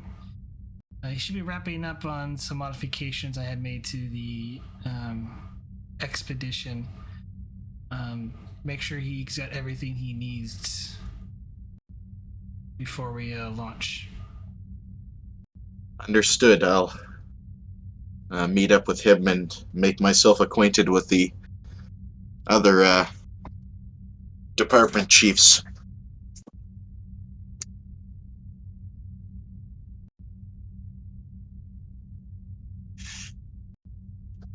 Anything else we need to discuss?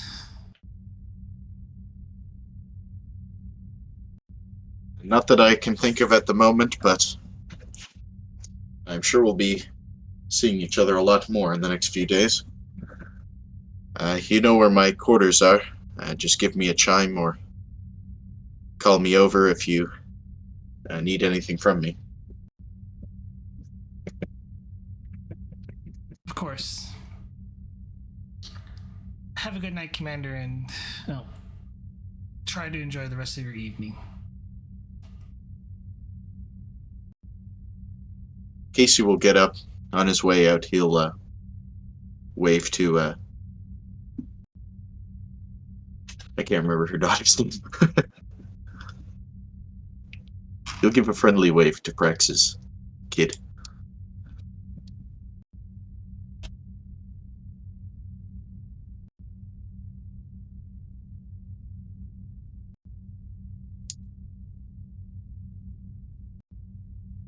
All right.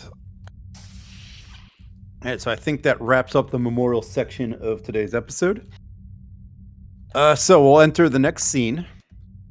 So we're on the bridge of the brand new, newly minted USS Expedition Intrepid class. The approval for the name change having been approved by Admiral Naya. So we'll have the action here start on the bridge. And so what is happening is the crew of the expedition is getting the ship prepared for its official launch. When you left Space Dock the last time, it wasn't exactly finished. So there were a lot of parts and components that still needed to be added. So during this time, with the court martial and during the last few weeks, the crew, along with the station personnel, has been getting the ship up to speed, up to Starfleet specs, so that it could fulfill its first mission. Well, I should say official first mission. And so I'll start the crew on the bridge for some free role play as you're working on your various consoles, making sure everything's aligned, making sure everything is responding, and all your test simulations of the ship's system. And then after that, I'll allow you guys to basically perform any upgrades and advantages you would like to do before you set off on that first mission. So we have the senior staff all on the bridge. Commander Casey's there trying to get accustomed to everybody. Captain's probably in her ready room going over reports and such. So I'll leave the scene there.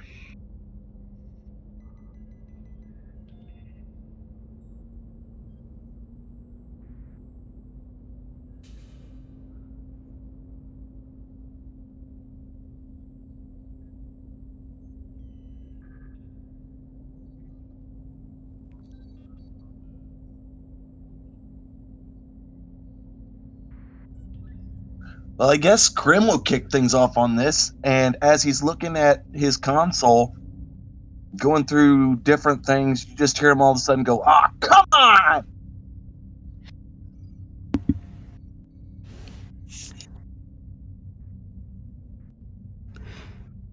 You okay, Lieutenant Commander? Me, personally, I'm fine. It's this shipment of bioneural gel packs I've been waiting on. It's supposed to be here 3 weeks ago, and every time I ask, it's always, oh, don't worry, they'll be here on Tuesday.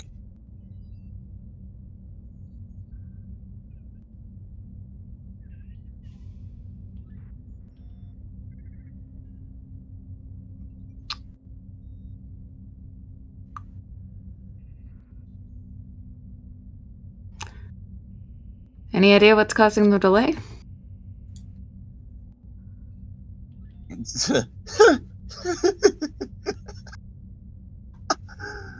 No, because apparently I don't have the authorization for that because I'm not in the supply department.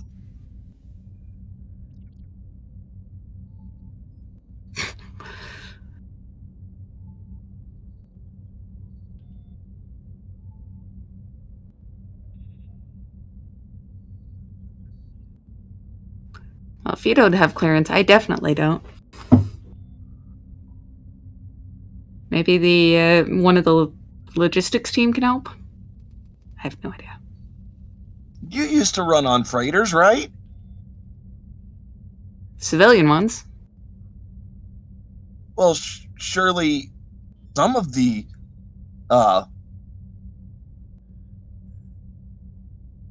those ships have Starfleet contracts where they carry supplies for Starfleet. Sometimes, sure.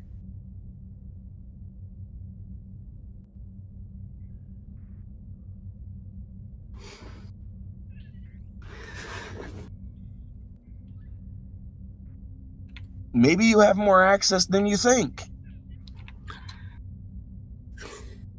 I can ask the old freighter captain I used to serve with.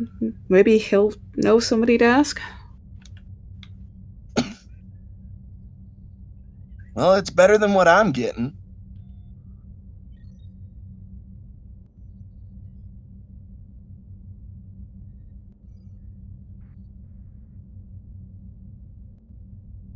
Oh, and Ben,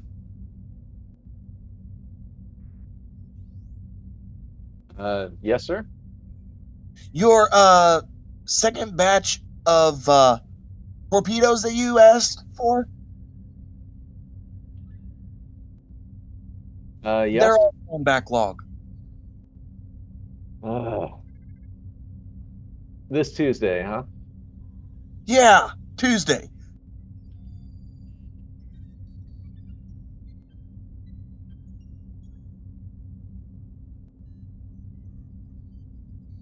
Great. We're gonna need those.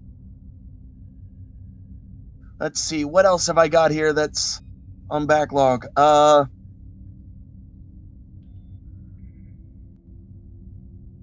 Let's see.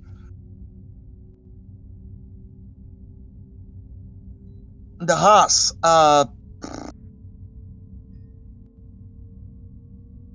that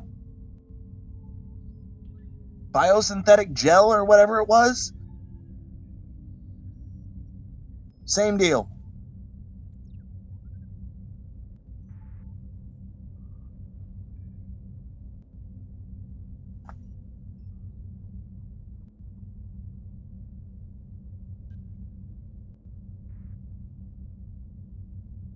Anything in particular you're waiting on, Commander? Maybe while I'm looking at these requisition forms, I can figure out when it's going to be here.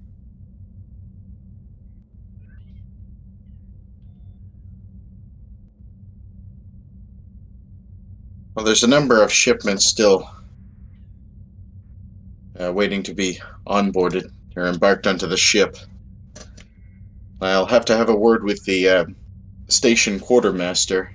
Hopefully we can get this sped up. Yeah, hopefully.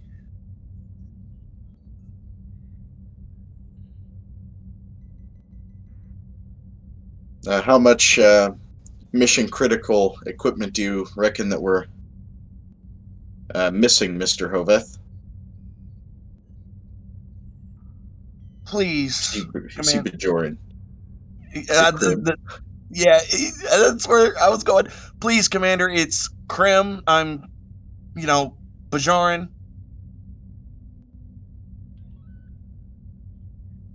And My to answer apologies. your question, mission critical stuff, we're almost full up on. Basically, everything that we're waiting on is secondaries.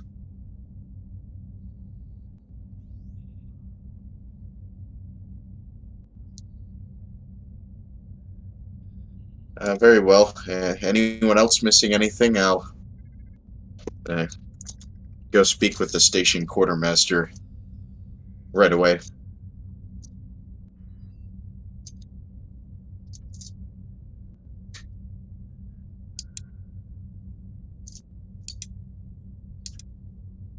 The only one that I don't see here is any reports from medical. Of course, good grief.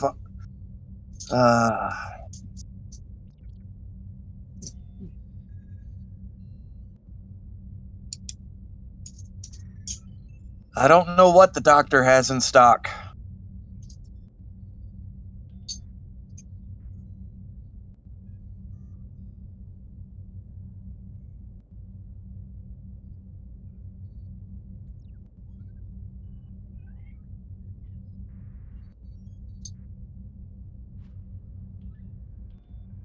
Yeah, Keith, so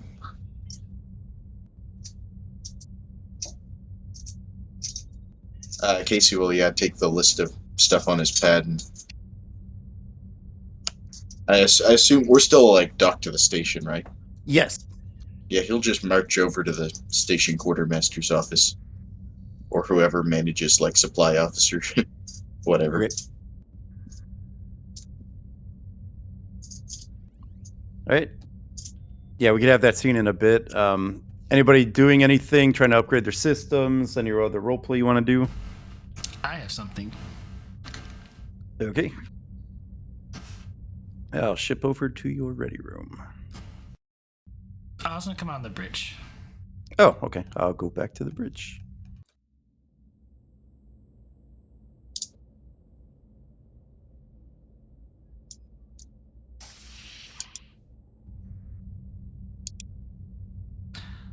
Commander Krim, and she puts a pad on the console. See if you can adjust the warp core matrix by 0.04 microns. Might be able to boost out a little extra speed.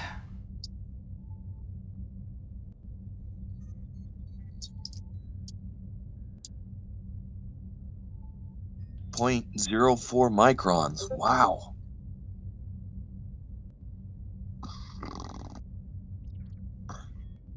I'll see what I can do. I've got them almost running how I like it. Also, did my plants come in?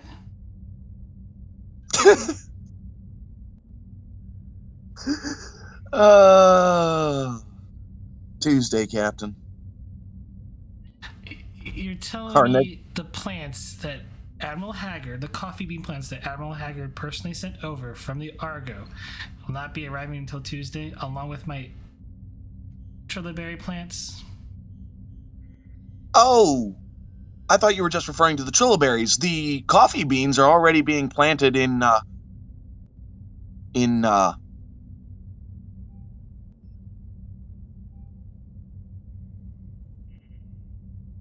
good grief, I as a player am blanking on the name.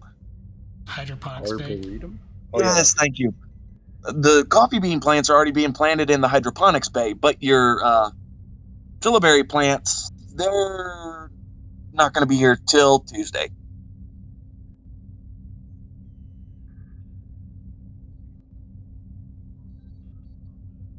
Sir, your trilliberry plants are probably in the same shipment as my photon torpedoes. So kind of smart. I really hope not, Lieutenant.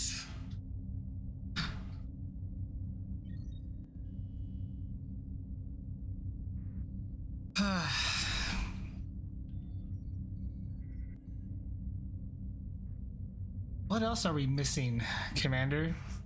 Well, at least they're not with the lab specimens. The lab specimens, the extra bioneural gel packs, the photon torpedoes. The only one that I don't have any reports for are medical. Well, they should already be overstocked on medical supplies from our last run.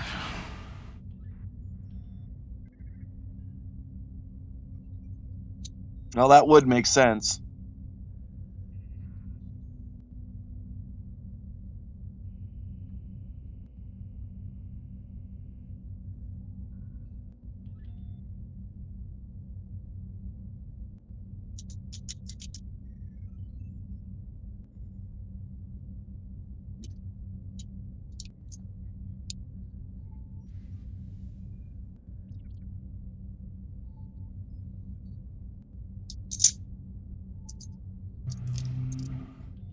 How are the modifications going on Deck 7?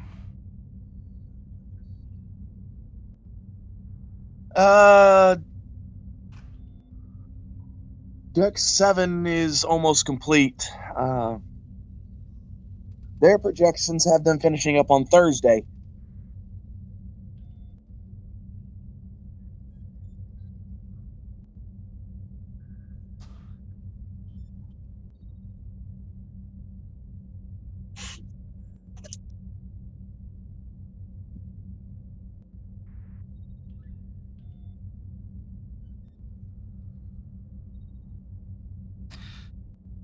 Well, seems like everything's in hand in here. Let me know if there's a brush fire I need to put out.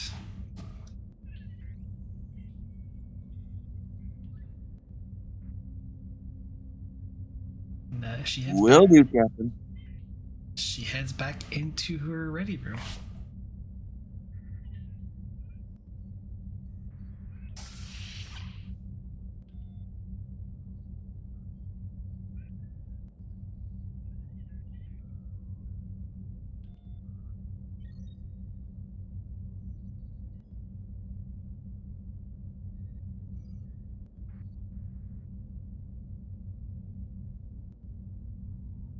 All right. Anything else on the ship?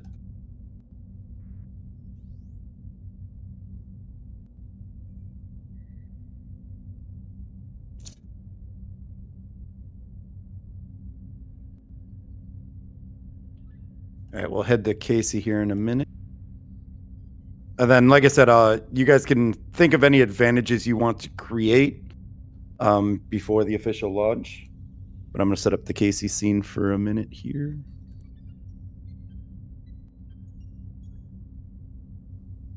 So Casey, you're walking along the station trying to make your way to the quarters master's office when you notice that the station just entered yellow alert, and that there's a lot of Starfleet personnel, kind of frantically getting to their positions and such.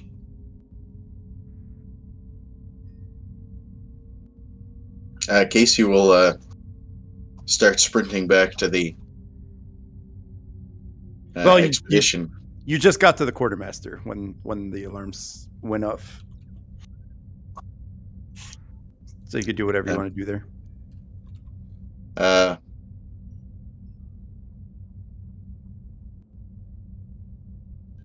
He'll knock on the quartermaster's door then.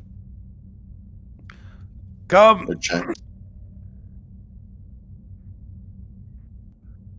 He'll enter. Do you know what all this is about? I don't know. Something about yellow alert. I don't know. I'm the last one to hear anything down here.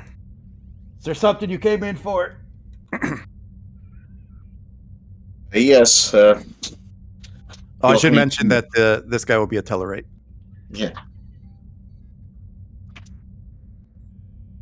Yeah, so he'll hand him the pad and say, I need this equipment delivered to the expedition right away. We're on orders from Starfleet Command to depart as soon as possible on a critical mission. You and every other ship that stops in here. Let's see. Proton torpedo casings. Yep. Don't have that. Bioneural gel packs. Nope. Forget about that. No. I got 3 of those.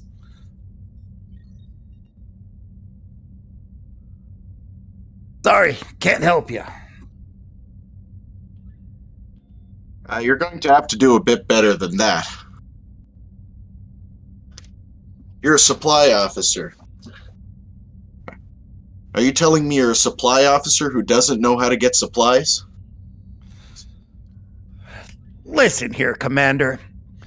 We are a small backwater supply space station in the middle of nowhere. I cannot help it when our shipments get diverted because of whatever that thing is happening out there. Shipments are late. And don't you think that you're not the first one that has come in here pissed off about not getting their supplies on time? Well, I won't be the first one or the last one if the shipments don't get it here on time.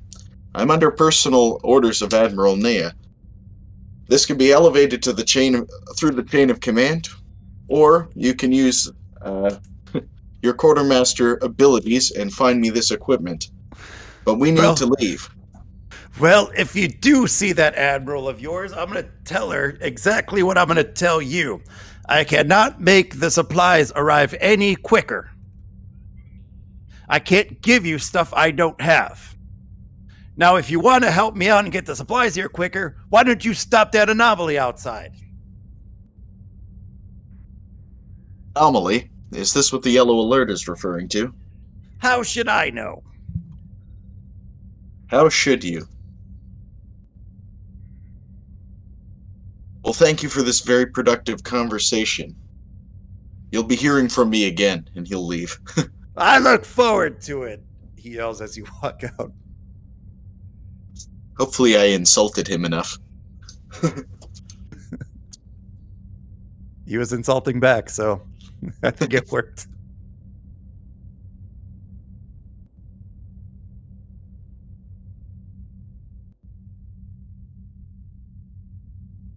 On his way out, he'll tap his com badge. Casey to Expedition Bridge. Oh, it's probably Krim, Bedden, one of the senior staffs up there. Actually, it's probably Degas. It'd be Krim, actually, because I believe even though he's chief of engineering, he's also second officer. Yeah, you were Degas I would imagine be communications. So whoever wants to answer. Krim here.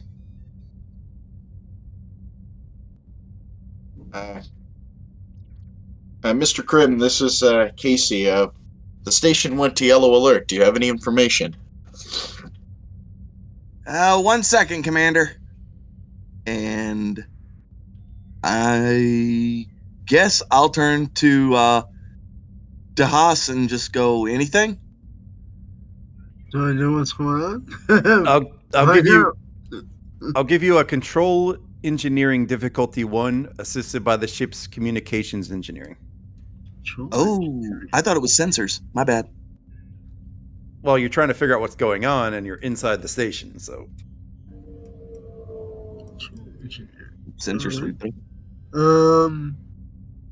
Yeah, your sensors are probably powered off for safety. Okay.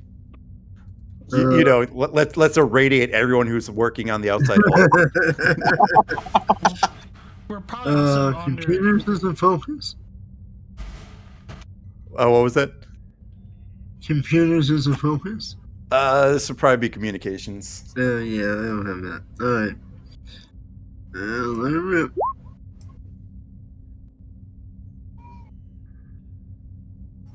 Just need the ship.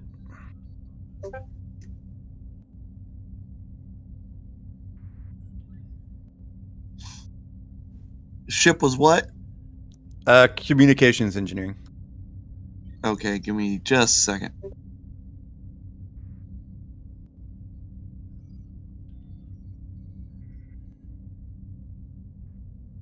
Unless somebody gets to it before me.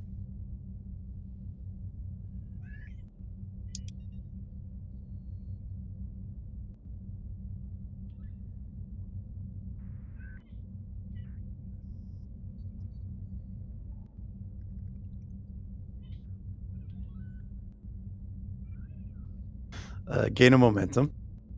I got it.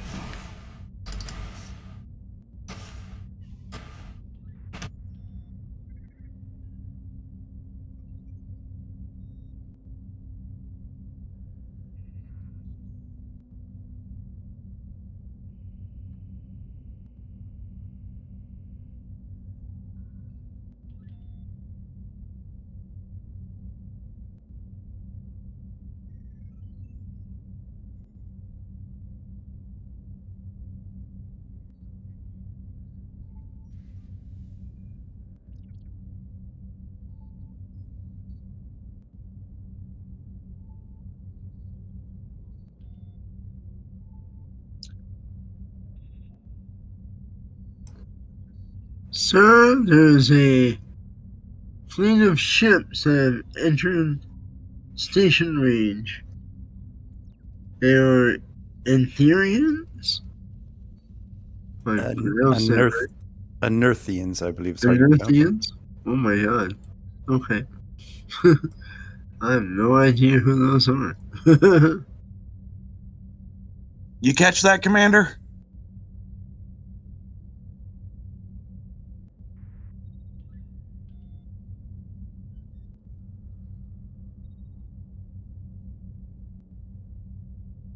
Commander's not here right now, man. Oh boy. I don't know. Did Casey go AFK and we missed it? No, I'm here. Was that which commander? I thought you were talking to like Krim. No, Krim is a- Krim is a Krim commander. asked if you caught that, Commander. Oh, sorry. I missed that part then. Must get out.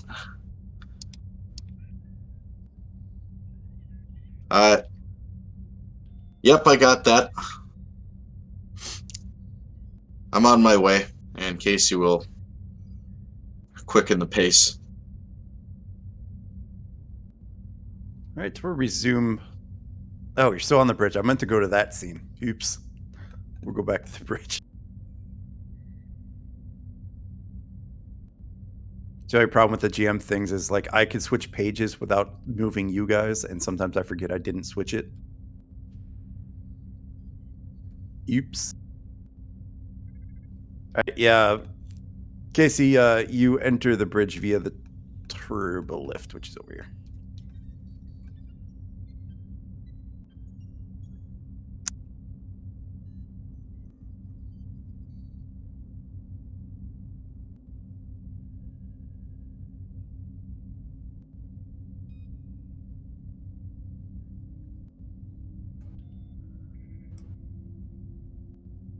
Yeah, certainly notify Captain Paris as well. Send it to her ready room pad. Call her on the call. Ops, raise the station.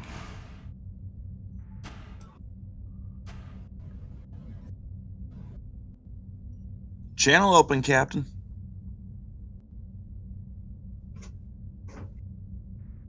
Deep Space 17, this is the Expedition. Do you require assistance?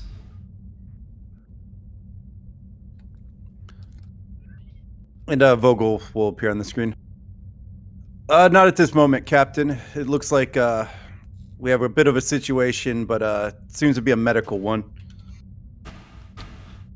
Our medical staff is getting on it. Understood. We'll remain on standby in case you need if you require our assistance in the matter. I'll relay your offer to help to our medical staff. They'll contact you if needed. Understood. Expedition out.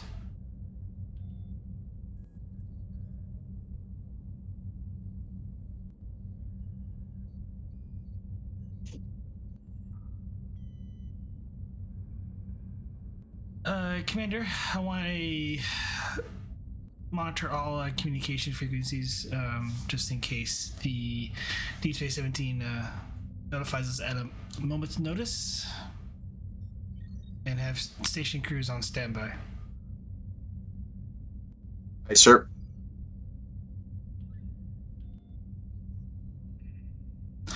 So, what about my plants?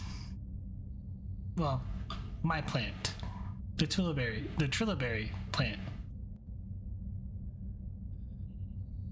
Well, I met with the quartermaster, a stout Tedlerite, shall we say. He has said there was nothing he could do unless we were able to speak with the Admiral and perhaps get some shipments redirected here. I don't think he was lying to us. I believe he's telling the truth in that the base is not very well supplied. He was able to give us a few pieces of the equipment we needed, but by and large, the station stocks are also empty.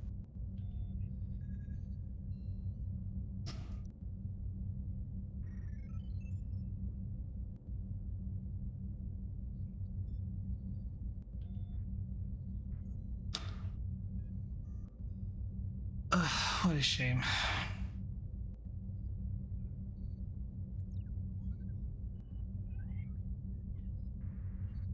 Replicated tea will have to suffice for now.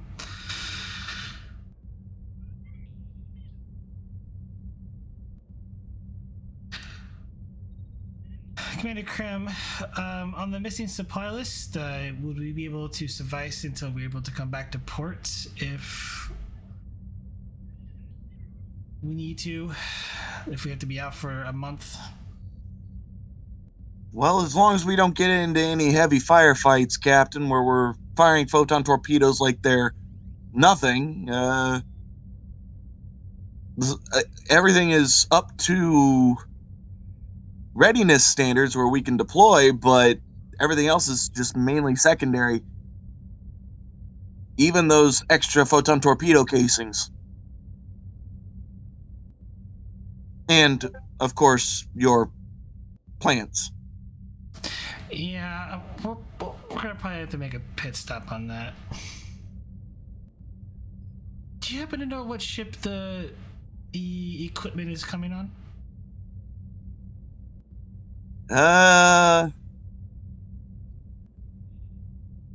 I'm guessing my reports don't say because of what I said earlier. That would probably be a question for, oh, good grief. Wagner over there. Believe that's the right character. As she might have contacts in the freighter division. We've already got an inquiry out to her old captain, I believe.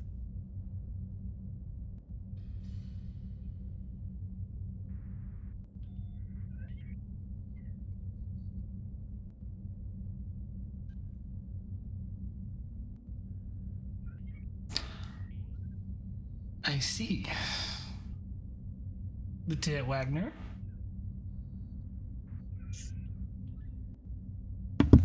Yes, Captain?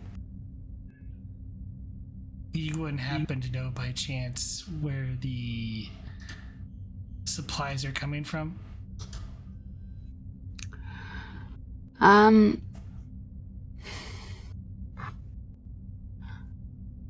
Haven't heard back yet.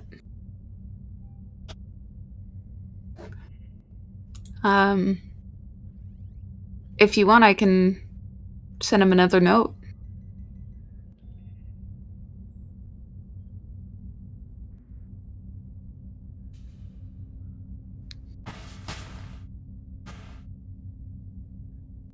Well, do what you can.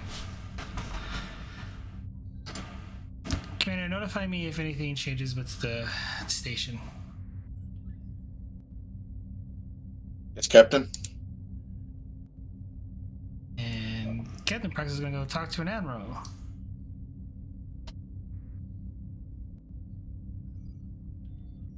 And then I just need the ship's communications con. Was reason the same as your presence?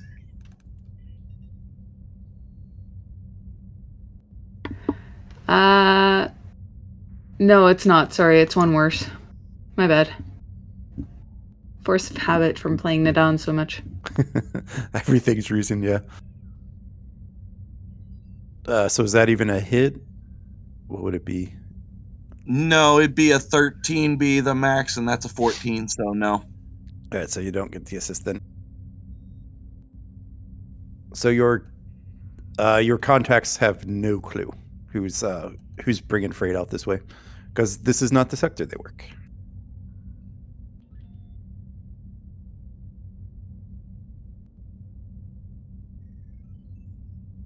All right, but any advantages you would like to create before you guys head out? This will be the opportunity I give you to create any advantages for, the future episodes. Before we head to the admirals. Well, I guess that 0.4 micron adjustment, or 4 micron adjustment, whichever one it was. All right. 0.04 microns. 0.04, okay. All right, we'll head to engineering.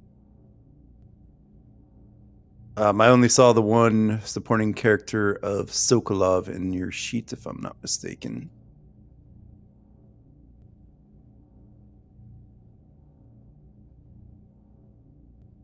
That's a Tiananmen. I'm looking in the wrong place. Yep.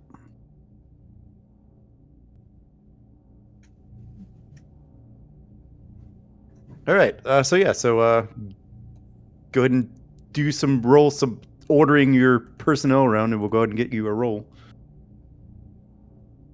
All right, let's see here. Sorry, I gotta pull up some characters' names.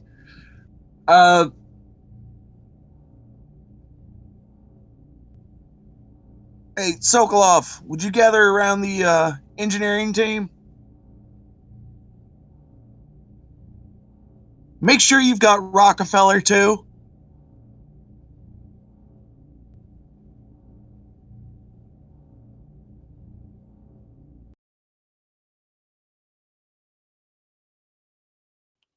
Oh, really? That did not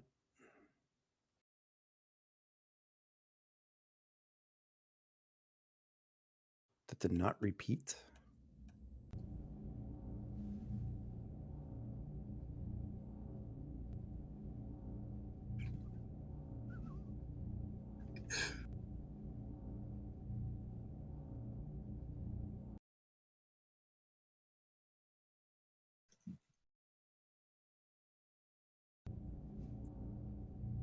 Casey, you here? Yep. You're the Sokolov. Yeah, I can play Sokolov.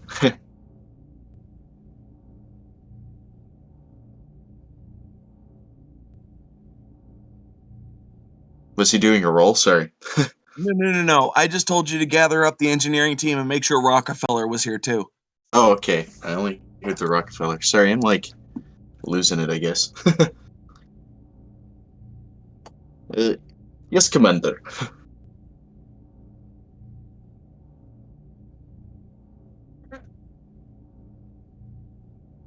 So I guess after a couple minutes, Krim will have everybody around him. All right. I know we've got the warp core working fairly well and within Starfleet regulations. However, the captain wants us to make a 0.04 micron adjustment within the matter-antimatter stream to increase speed. I'm going to need eyes on the EPS relays, eyes on the matter-antimatter, making sure that we don't accidentally cause the warp core breach while we're still here within dry dock.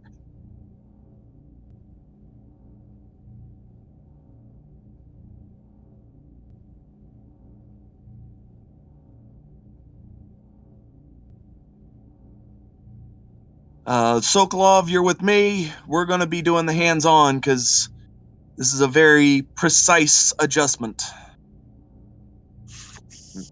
Understood.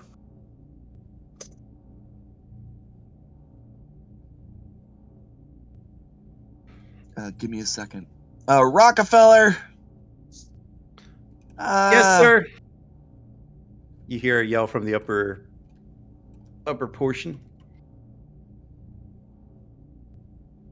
Keep an eye on coolant. Make sure we don't start to overheat. Yes, Commander, I won't take my eyes off the gauge.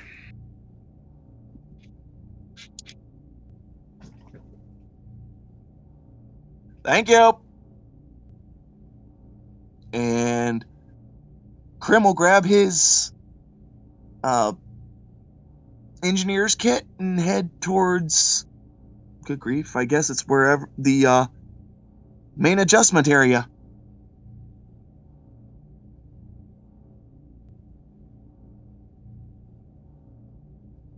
All right. This will be a controller daring with engineering, difficulty 2. I don't happen to get a focus in warp field dynamics, do I? Do you have a focus in that? I've got warp field dynamics as a focus. Yeah, sure. Okay.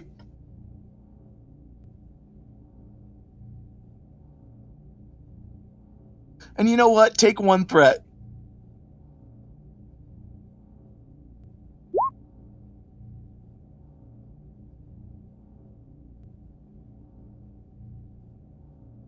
Damn.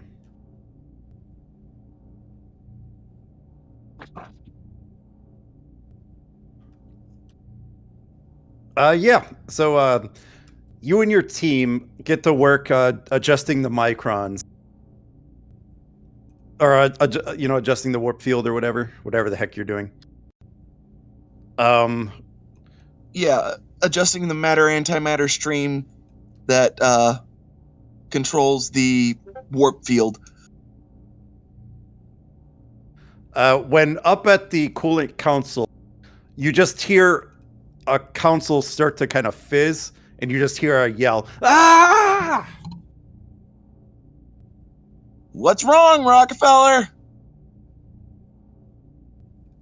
I'm sorry, sir. The console, it shorted out. You alright up there? It's nothing, sir. Just a little electrocution. It's fine. Well, get to sick bay. I'll take a look at that. I'll be fine, sir. Crewman?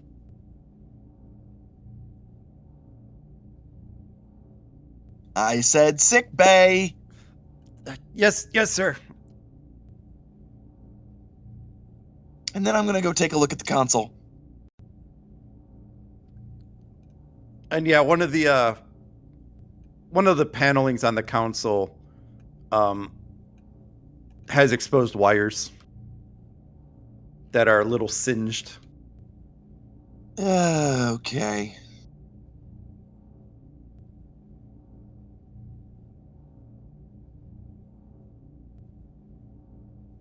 Looks like... Hey, Sokolov! Yes? Looks like that power spike grounded out this panel up here. Got burned out wiring. I'm gonna it'll need to be replaced or put on the maintenance schedule and get it torn out and replaced. I'm just gonna shut off power to this for now until we can get to it. Ugh, what the miss? Rockefeller got electrocuted. He's not dead though.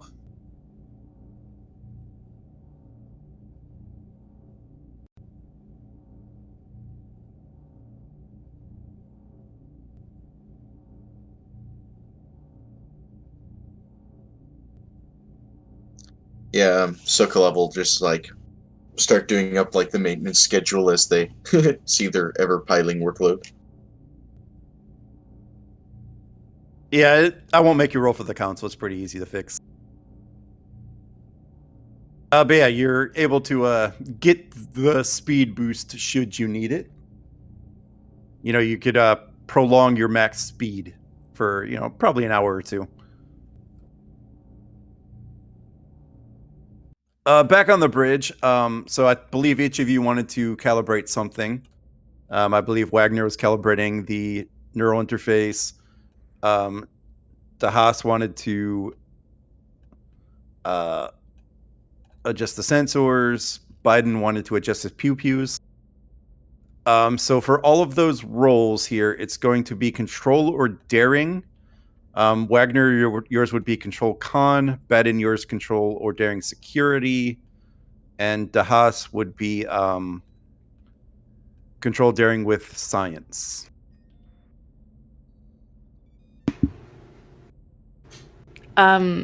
So for me, it's control only, or do I also? Control or daring, sorry. Oh, okay.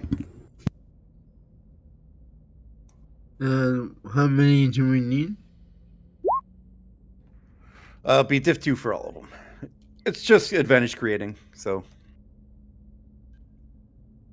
Then I'll let you guys decide how you use those advantages in the future.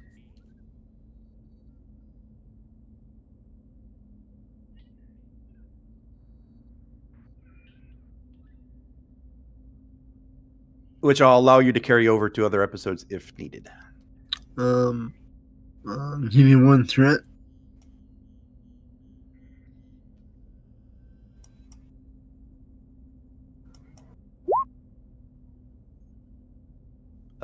Damn. 2 more momentum. Oh, ignore that. Click the wrong button. Yeah, take one more threat. Is this going to be the crew that gives me threat? I will More than the re-roll last one? that because I have bold con. I'll re-roll the complication. Yep. Gain a momentum with that one. Cool.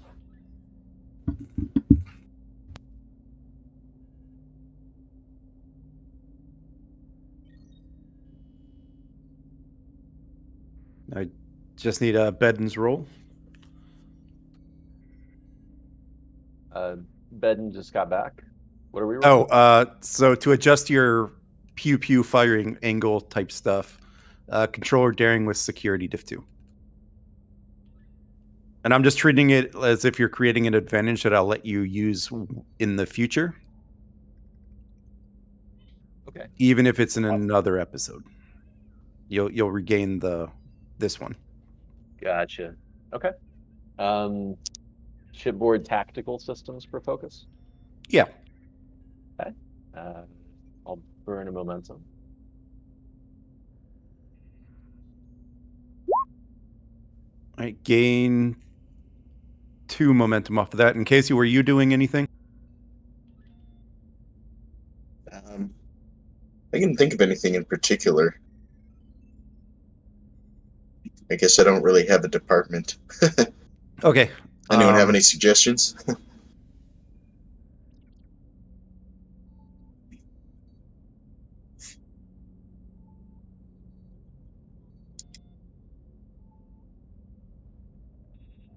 Yeah, I think I'm good. Increase reaction for the ship if we hear a yellow or red alert. I don't know. Maybe.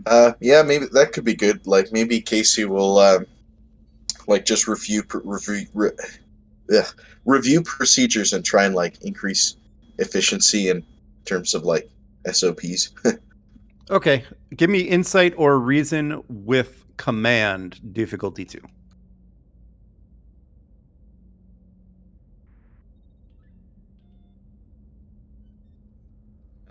Team dynamics for focus. Yeah, I'll take it. My roll's not actually that great, so I'm gonna spend. It was difficulty 2, you said? Yeah. I'll do 3 momentum for 4 dice.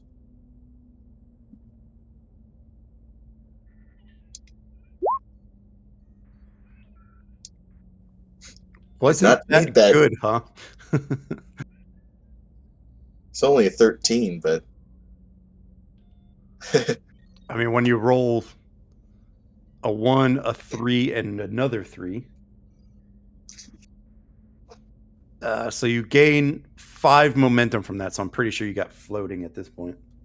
Yeah. So I don't know if I could use that to make. Can I use the float for any extra efficiency or something? Basically, just to like make our departments super cohesive, unlike what was happening in the expedition. Like the crew are running like a well-oiled machine.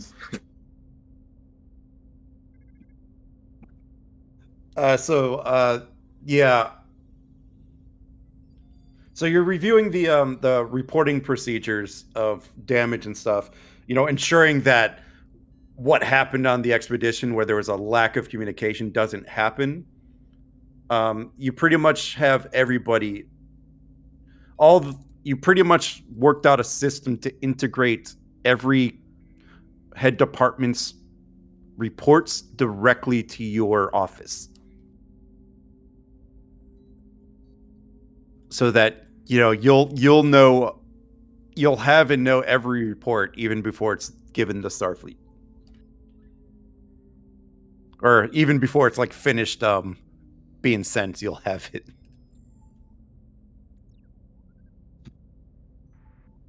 Does that sound like a good one? Yep, that's a good advantage. All right, and Captain, what admiral were you running to go see? The admiral in charge of logistics and supplies. I don't know if there's an admiral for that. It's probably just like a officer. It's probably some commander or captain somewhere in, the sector. Well, not the sector, but in the general area. It's in charge of giving supplies to DS-17. Yeah, so it'd probably be a ready room deal. Yes.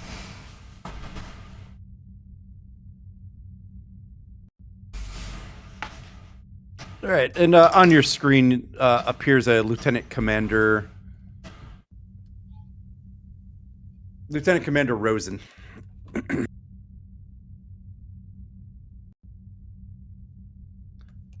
Good afternoon, Captain.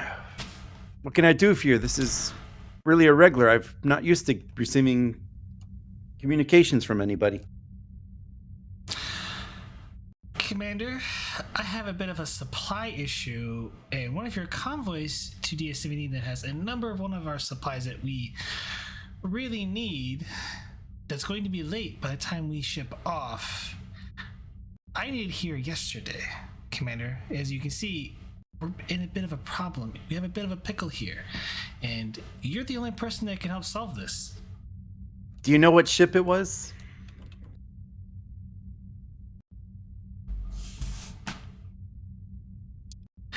Unfortunately, I wasn't able to get that information from the other 6 people I've talked to so far today.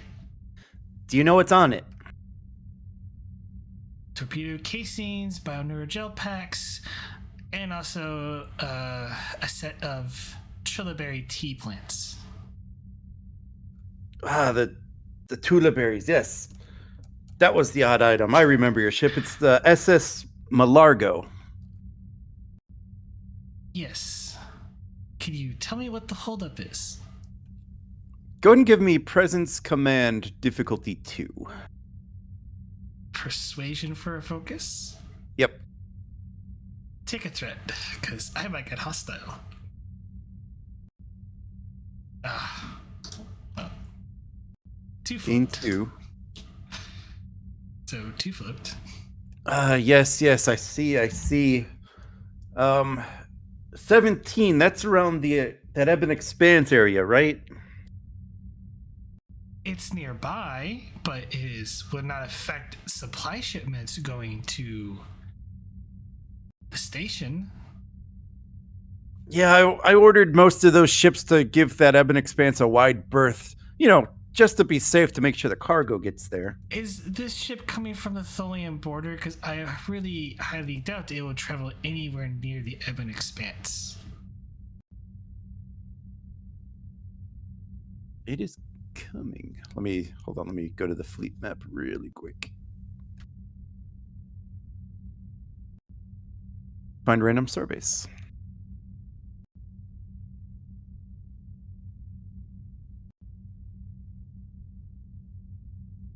Looks like these supplies are coming from Starbase 27. All the way over by the Klingon border. Supply ships are scarce in this part of space, Captain. They had to do a drop off there and then pick up what they're bringing over here.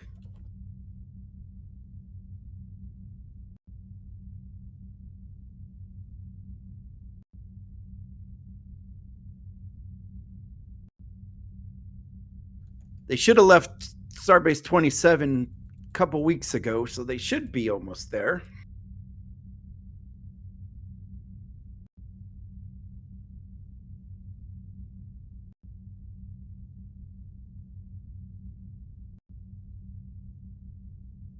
Commander, I am both disappointed and unamused by your performance in terms of how to deliver supplies in a timely manner.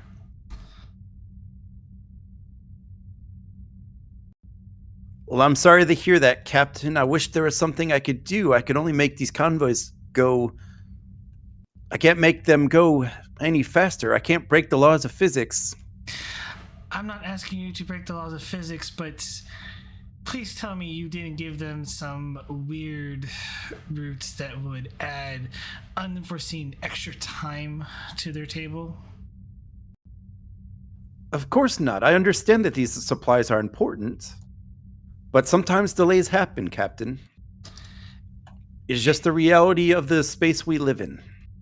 And this delay could cause my ship going out under supply, as we are needed to ship out at a moment's notice.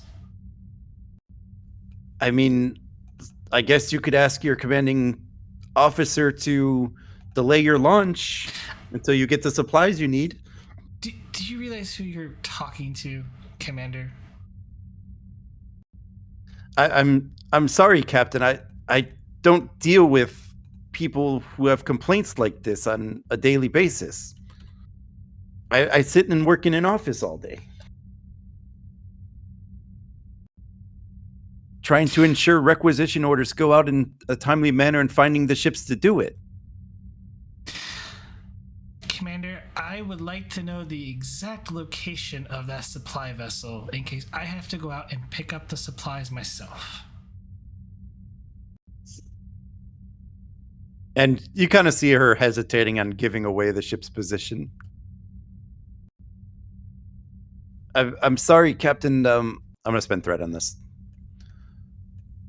We do have something here called operational security.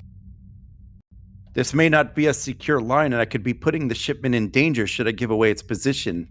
Then I suggest you send it over a secure communication line directly to me.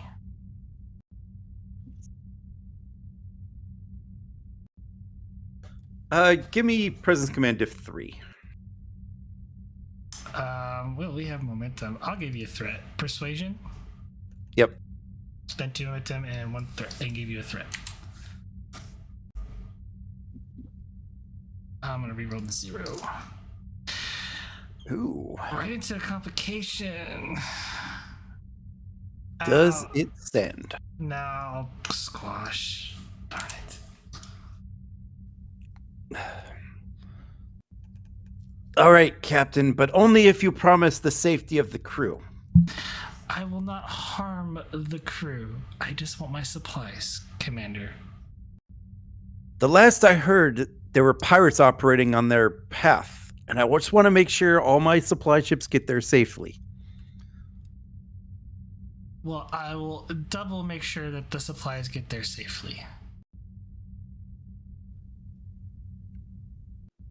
All right, the supply ship. I'll send you its location, Captain. And I'll just ping it on. I'll ping it on the map for you. Oh, that's like weeks out. We ain't getting it by Tuesday.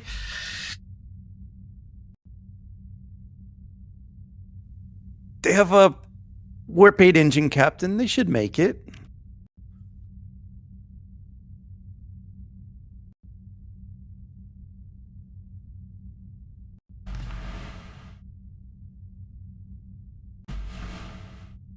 Thank you, Commander. Sorry I couldn't be more helpful, Captain.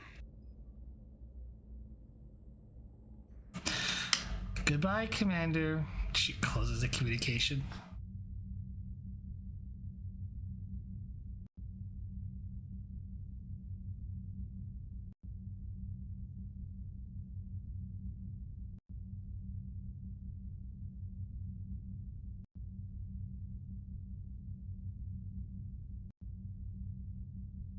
God, all my neighbors are loud today.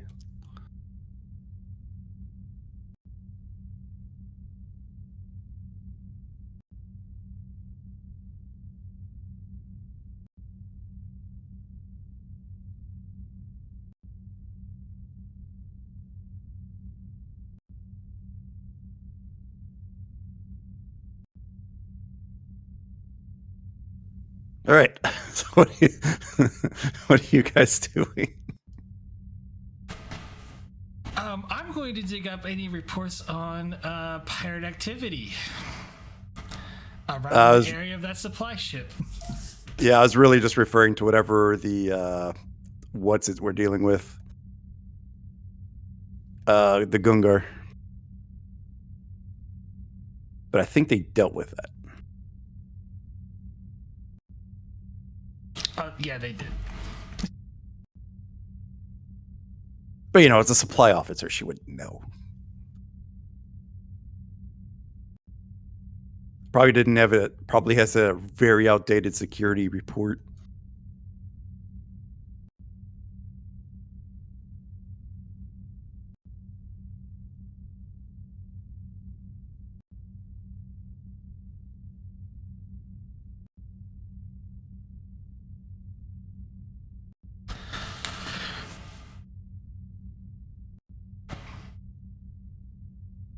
We haven't received orders yet, right? No.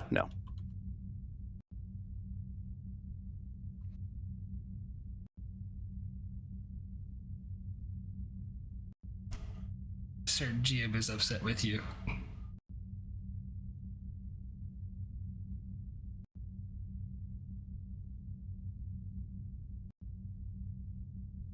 Hey, I make no excuses that I am horrible with pronunciation. So when you give me weird names to work with, do not be angry that I say them wrong. But now that you spelled it for whatever the hell that word is, you spelled it out, the pronunciation for me. Now I can say it correctly.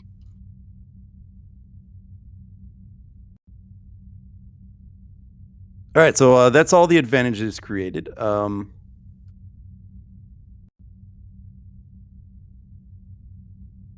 So was there any other role play you wanted to do in part 2 of this episode?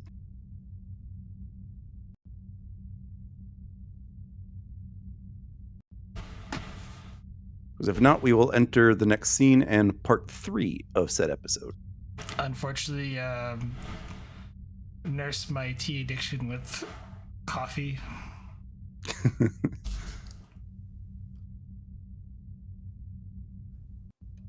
All right. Now, where is Admiral Keller's token?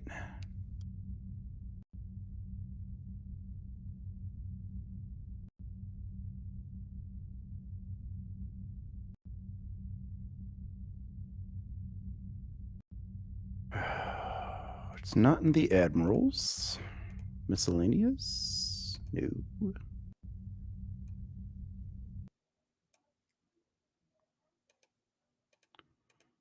Not in ships, not in captains, not in miscellaneous. Well, where has Captain Keller gone? Check all the way down where the Deep Space 17's at. Probably forgot to move it.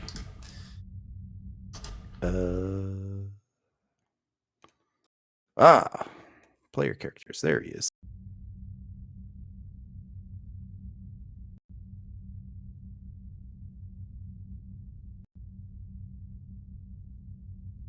All right, so yeah, we'll enter new scene, and then I will have Captain Keller actually pay you a visit, Captain.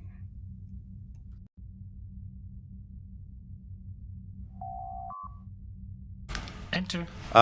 This will probably be the week after the last events there. So still no tea, right? Yes, still no tea. Yeah. But it's Monday night. It better be here Tuesday. All I'm saying. Better be. Would you care for some coffee? Unfortunately, I'm all out of tea, Admiral. No, I'm okay, Captain. How's the new ship faring? So far, so well. I think we're pretty much ready to go until that supply ship gets here. Remind me to have a talk with Starbase 21 about this. Every shipment has been late recently.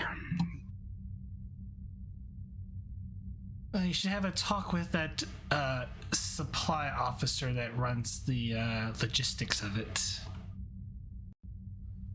Ooh, Commander Rosen? Yes, she's a little overcautious on things. Yeah, maybe I'll shoot Admiral Sinfar a little message about her. She does a fine job. Don't get me wrong on that, but she could learn to take a few extra risks. So, you didn't come all the way here to humble me, Admiral. Not at all. I actually have my Admiral hat on today, Captain. Minus your missing supplies, which should be here tomorrow. I took the liberty of the track the ship. They should be here in the morning. Is your ship ready? Ship and crew, for that matter. I think we'll be ready as ever we could be. I'd like to do a little stress test on the engines before we really conduct any major operations. Well, you could do that on the way to the mission I have in mind for you, Captain. You have no doubt heard about the Anarthian situation, right? Yes, the Nerthians, troubling some world suffering from planet-wide quakes, from at least what the reports are coming out as. Yes, we have received 2 fleets of their transport vessels with maybe a few thousand inhabitants each. I think a grand total of 5,000, if I'm not mistaken. Initial science reports I'm receiving shows that they think the planet might shake itself apart. It's a planet of over 1 billion inhabitants, Captain. Well, we could do our part and help with the evacuation, but the ship is not big enough to carry even 1,000. I do have 4 Galaxy-class ships and 8 Nebula-class with promises from the Klingons and the Vorkula for assistance. I don't need another transport ship, Captain. Uneartha is 35 light years from Deep Space 17. Round trip with all those ships, with the timetables that are possibly being presented for a full destruction of their planet, we just don't have enough time. We need to find them a home a lot closer than 17. Understood. I think given the expedition's sensor suites and her speed, I think you could get out there and do that job and give us some place to bring them. Definitely a worthy cause. Hopefully you can find someplace fairly close enough that's in a stable planet where they can call home. Hopefully we can get at least a fair amount of their population. I know this isn't going to be easy, especially for the Inerthians. If we could even save a fraction of their population, at least give them a fighting chance of survival. This is not a good situation, Captain. No, it's not. Does there be no reason why their planet's the sudden cause of this? Looks like a sudden pickup of anomalous readings emanating from the Ebon Expanse. All reports are showing that it's intersecting with their home system. We're not sure what's causing it or how bad it might get, but I think in this case, prudence is the better. It's better to be prudent and proactive.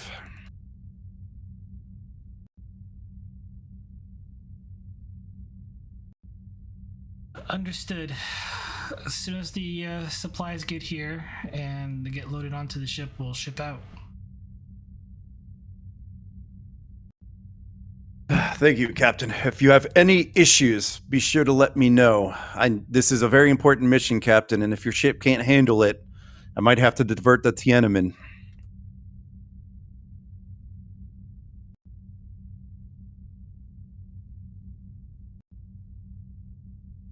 Understood. Perhaps it might be prudent for another vessel that can't help with the evacuation to search for it helps search for a habitable or new home for them. Maybe I could recall the Sagan.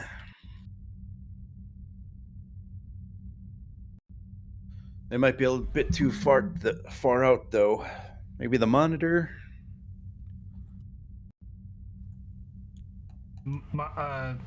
Clarification: Monitor is busy. Oh, okay. Well, that's why I said maybe. But they're stuck in a mission too.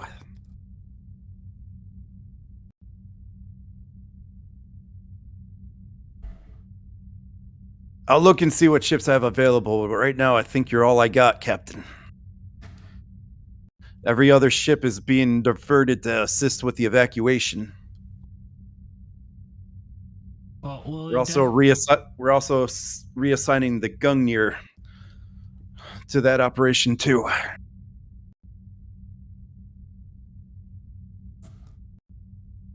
Well, we'll definitely endeavor to do our part. Thank you, Captain. Again, if there are any issues with your ships or your missing equipment, let me know right away. I need to ensure that this ship is up to the task. I don't want the name Expedition to become a bad luck charm in this fleet. Nor do I, Admiral.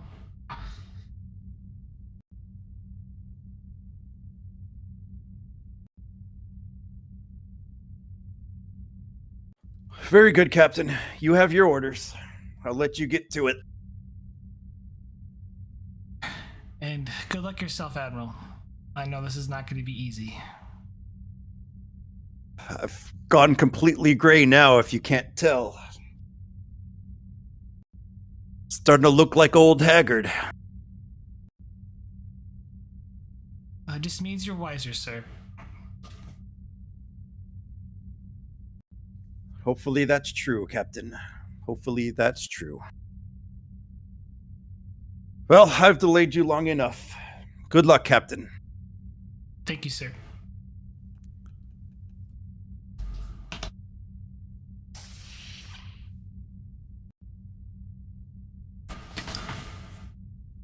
Taps her combat. All senior staff, please report for a briefing in 1 hour.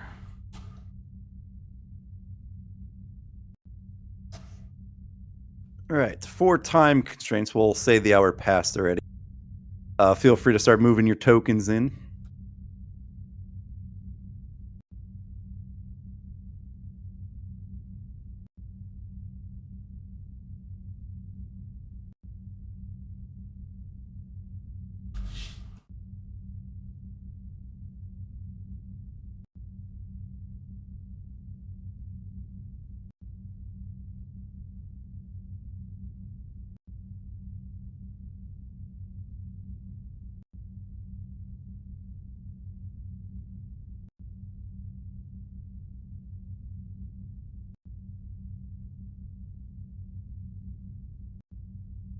Should throw medical in there too.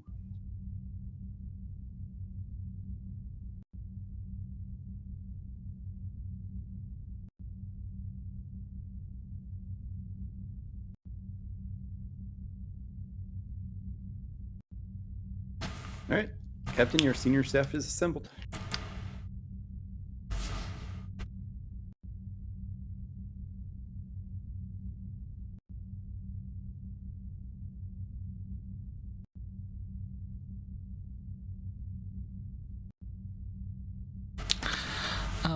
Thank you for coming to this impromptu meeting. We have a bit of a situation on our hands. Doctor, I'm sure you're aware of the current issue with the Anerthians. But to inform you on the current series of events, the Anerthian homeworld is currently suffering from catastrophic planet-wide quakes. Their own scientists are predicting that the planet could be destroyed in a matter of months. Admiral Keller has tasked us for searching for a new home for the Anerthians that is a much reasonable, closer location than instead of bringing them to the Class M planet around this station.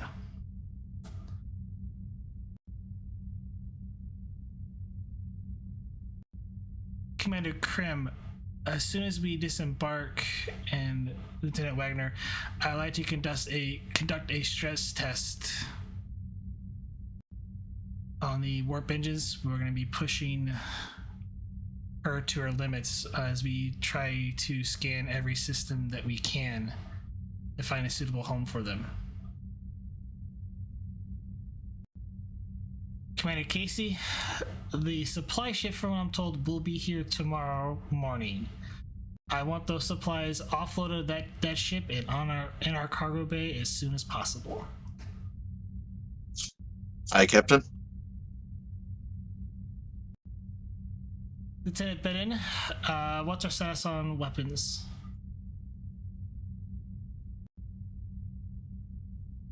Well, sir, still waiting on the photon torpedoes, but phaser arrays are completely operational, and otherwise everything looks good. Excellent.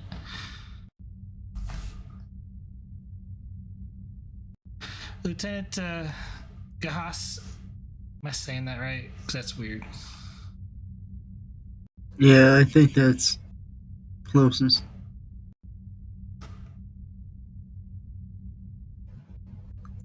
All systems ready, Captain. Are the sensors in alignment? Yes, I've actually done some tweaking, so they should work a little better. Excellent.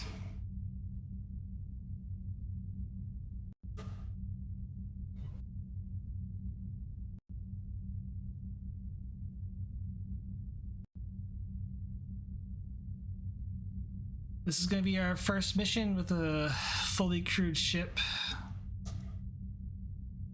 And this mission is going to test us to our limits. It's no longer, while we did our part to rescue the former expedition, I think it's about time we lived up to her name and find a suitable world for these people and save as many as we can.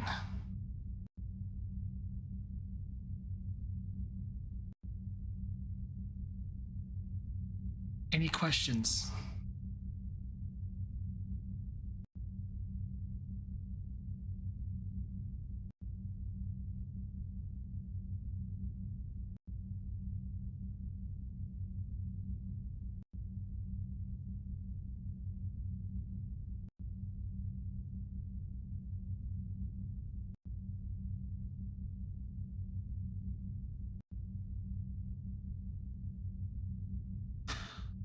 Well, if not, we have a lot to get done before tomorrow morning. You're dismissed.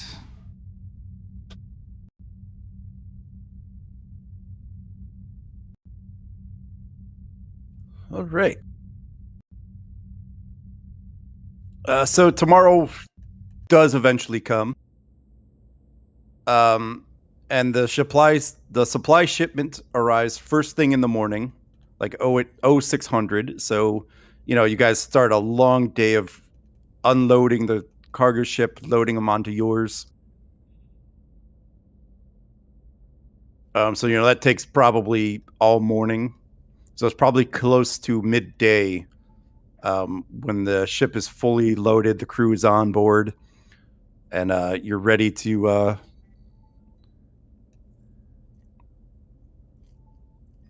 Excuse me, ready to get going.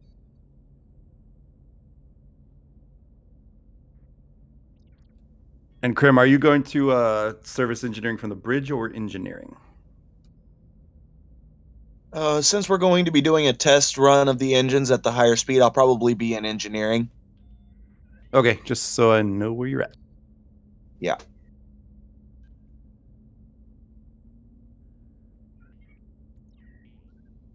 Okay.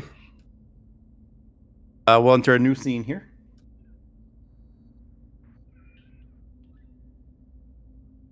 And Captain, you have the command.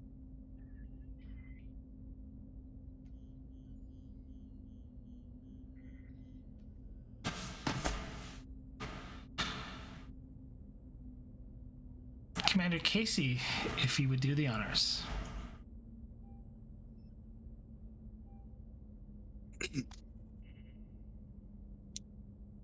Aye, aye, Captain.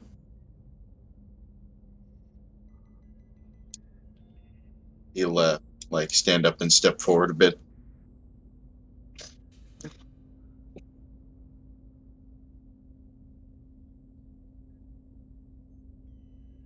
Ops, disengage docking clamps. Advise the station that we are ready to depart.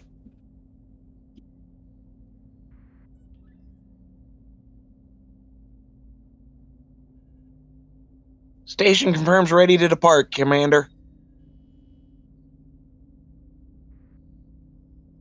Helm, ahead full thrusters. Hi, Commander.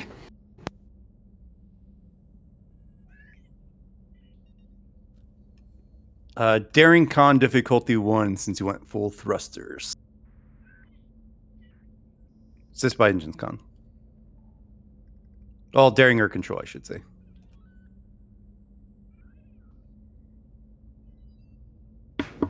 Difficulty 1, you say?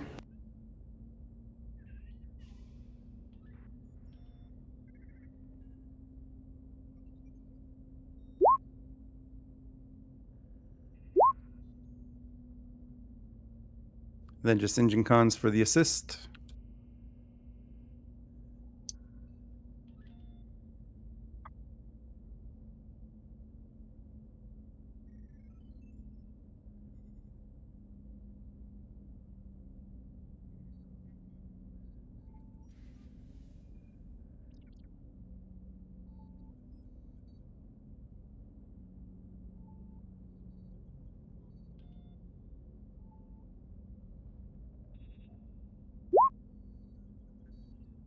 Right, gain 2 momentum.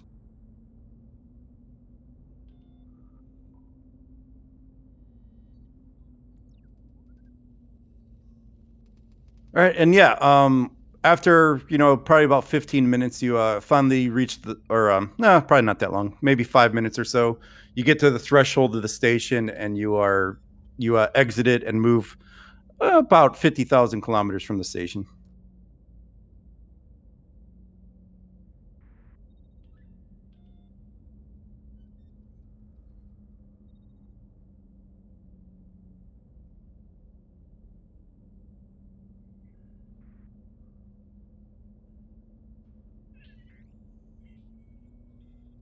On, do you have your route for the engine test?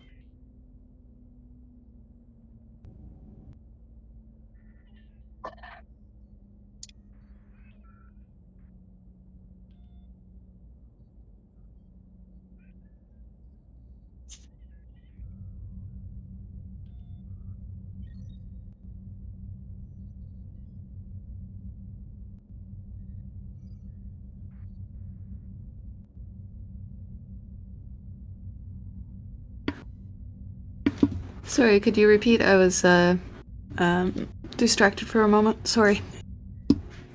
No worries, I can relate. Con, do you have your route for the engine test?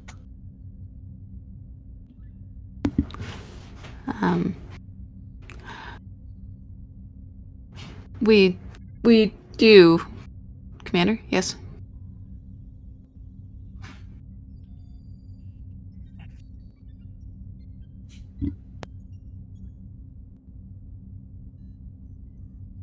Con to bridge to engineering. Cram here. We're preparing for the engine tests. Is the engineering department and the engines ready? Engine's ready. And the department is ready. We're watching everything down here. Very well, thank you. And he will sort of like formally turn to face Captain Prax. Sir, the USS Expedition is ready to undergo engine tests. At your command, sir.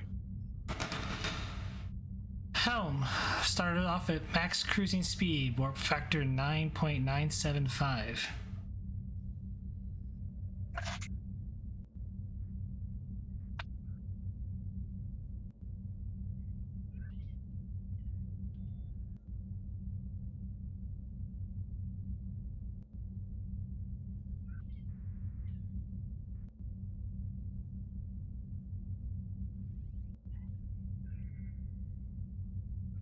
Is Casey still leading the test, or directly under the captain now?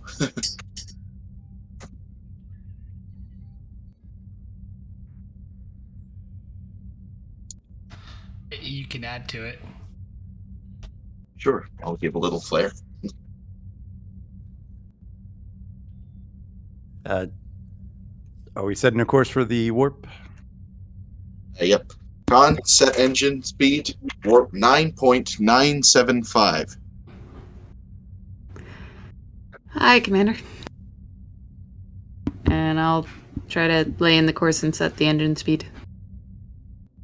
Yep. You're able to do that with no issues. Just waiting for the command.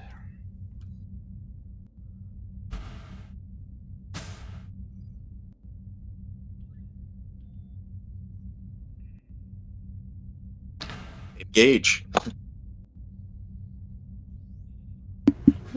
I will engage.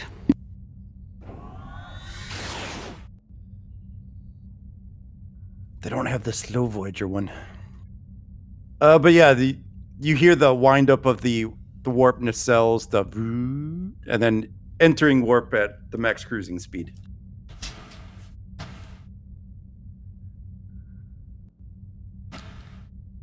Helm, adjust speed, warp 9.976.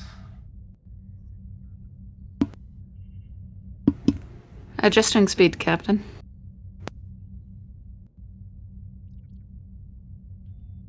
And you increase your speed, and you kind of feel the inertial dampers kind of shake a little bit before readjusting to the new speed.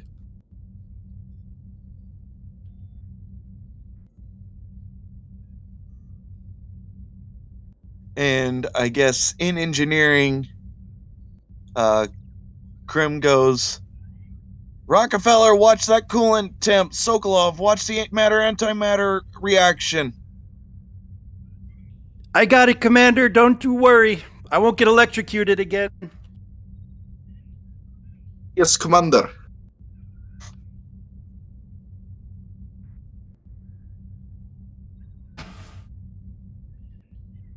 Helm, adjust speed, warp factor 9.977.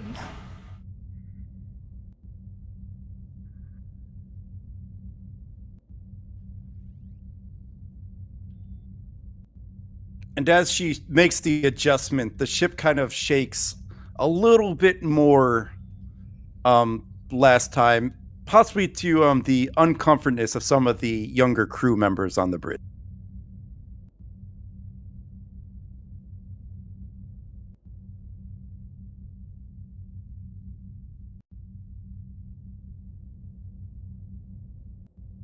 Bridge, this is engineering.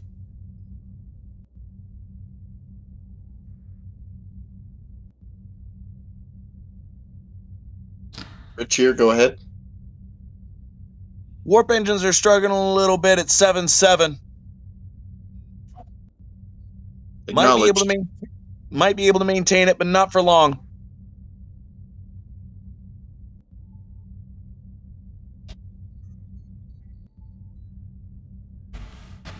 Casey will just look over at the captain. Helm, increase speed. 9.978.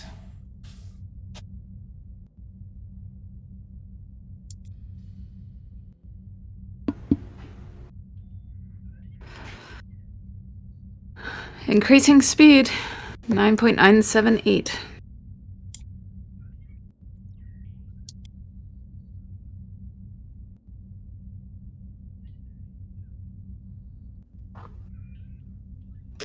All right. You make the adjustment, and the ship starts really shaking this time. And in engineering, you start getting a little warning bells, and there's some smoke coming out of the warp drive.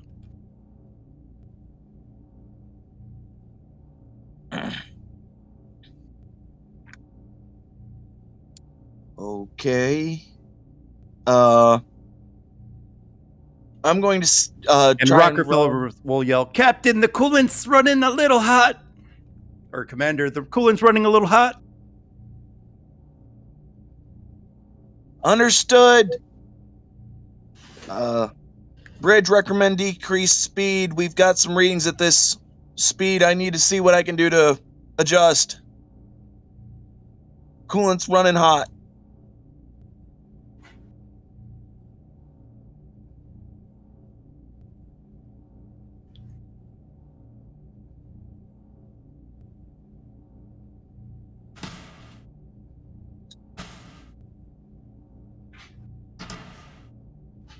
Engineering, adjust your flow rate.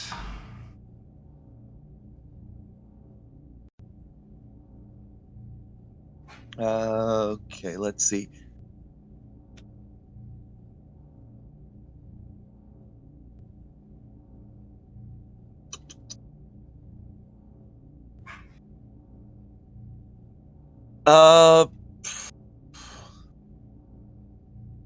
So I'm going to start making some adjustments as the chief engineer, trying to steady it out.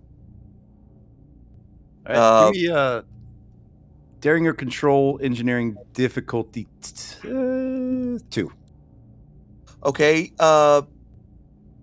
Would I know my ship fire here? Probably. That's a value or a talent, right?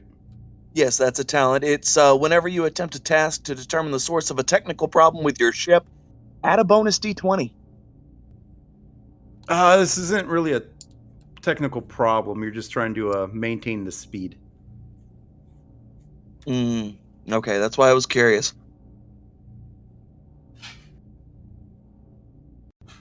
But I'm willing to bet warp field dynamics will definitely fire. Yes, it will. And then, you said diff 2, right? Yep.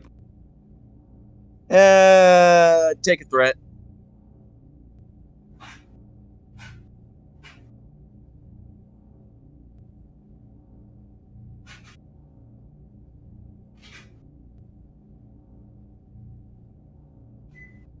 Come on.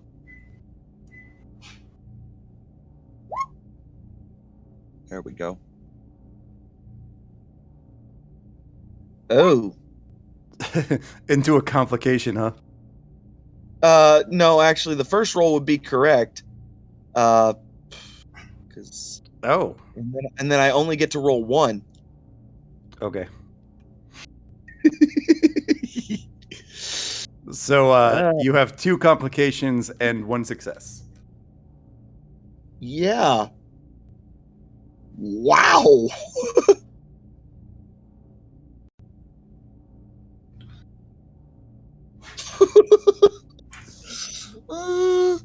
You know what? I am going to, I'd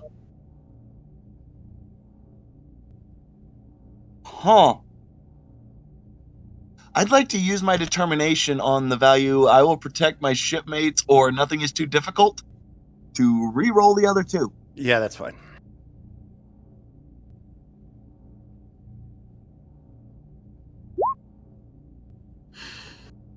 Okay. You get 2 momentum. So when you initially start adjusting the flow rate, for a brief moment, the ship starts to really shake violently. And this panel here kind of sparks a little bit. But then as you continue to play with the flow rate, you get the ship to settle back down.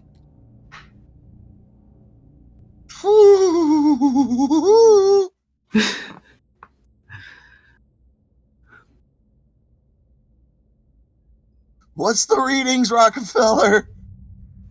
Back to normal, sir.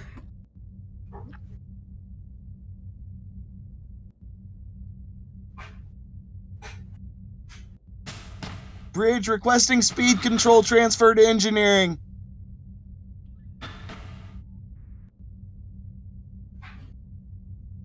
Helm, increase speed to warp factor 9.999.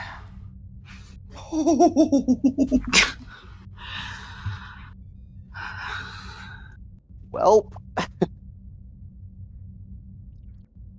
Aye, Captain. Increasing speed to warp 9.999.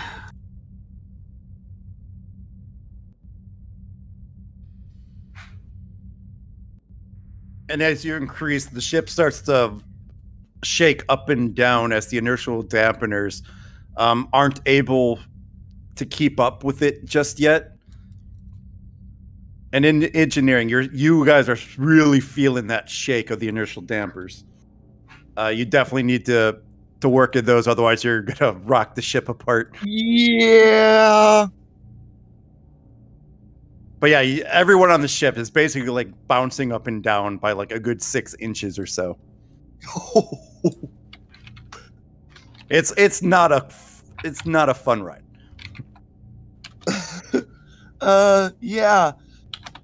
That's one thing I guess that Sokolov, take over on the flow rate. I'll take the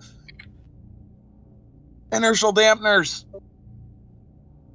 It'd be a diff 3 to stabilize those inertial dampers. Oh boy.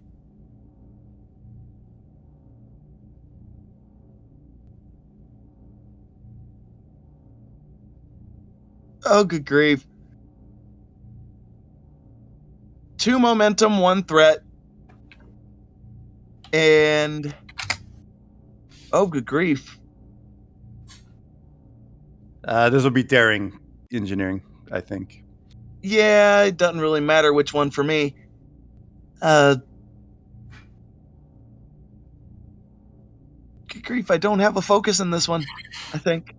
I have EPS, I have computers. I don't think so.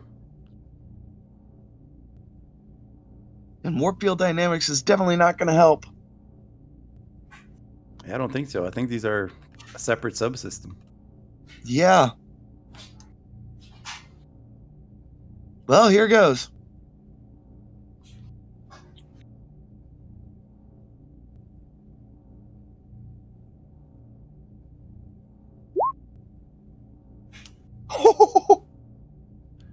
And on the bridge, after the violent shaking, everything returns back to normal, and your console reads 9.999. There, Wagner. Captain, we've successfully achieved warp 9.999.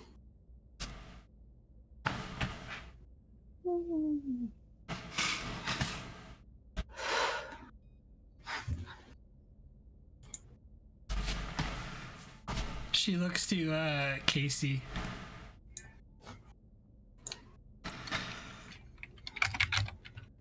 Casey will wipe the sweat from his brow. Congratulations, engineering. Good work, Lieutenant.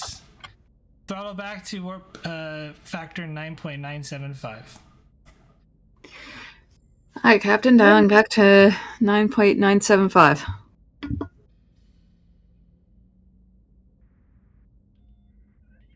and literally over the open comm channel to engineering, you just hear Krim breathe like a massive sigh of relief.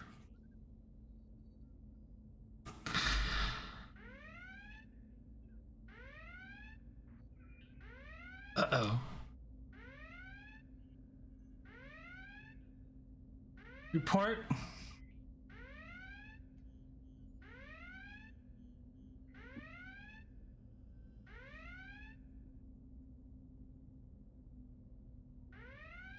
Send something to you to Huss. Yeah. Captain, detecting weapons fire. Bearing 003 Mark 59. Origin.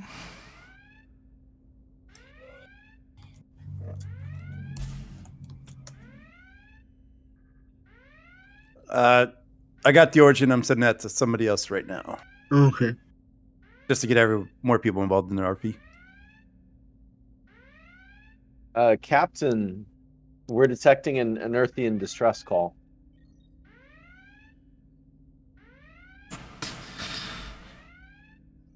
Helm, alter course to the location. Play the distress call. Yes, Captain. I'll plot the course now. Go Daring Con Diff 2, assist by ship's engines con. As you try to quickly get the ship stopped, direction change, and then back in the warp. Take a threat. I'm going to use bold con.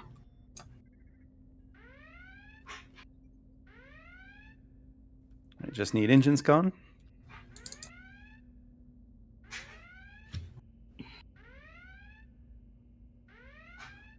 All right, gain 2.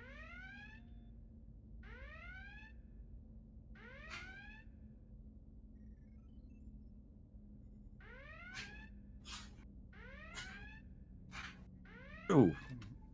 Wrong person. Sorry, Mendrick. Or It's all right.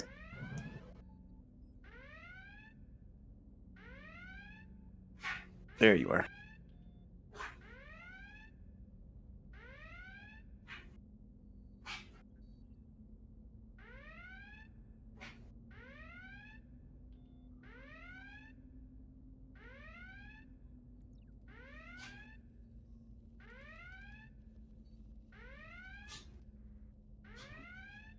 Sent you something, Wagner.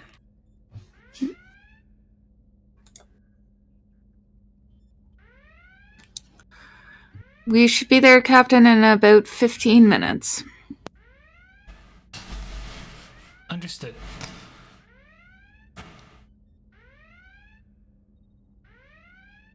Hail the Unearthing vessel. And on screen is a very staticky Unearthian bridge. That looks like it's being ravaged with weapons fire at the moment. Earthian vessels is the Federation starship Expedition. We are en route to your location. ETA 15 minutes. Hurry, Expedition! We are under assault by an unknown vessels.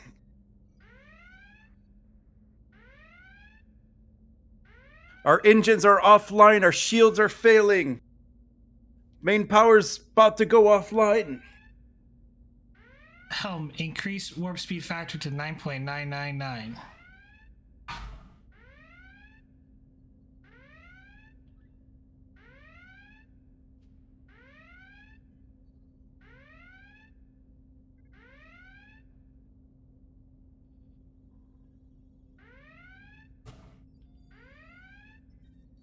Did I come through? I heard you. Sorry, I was accidentally on mute on my mic. Yes, Captain. I'm doing that now. And the speed is increased.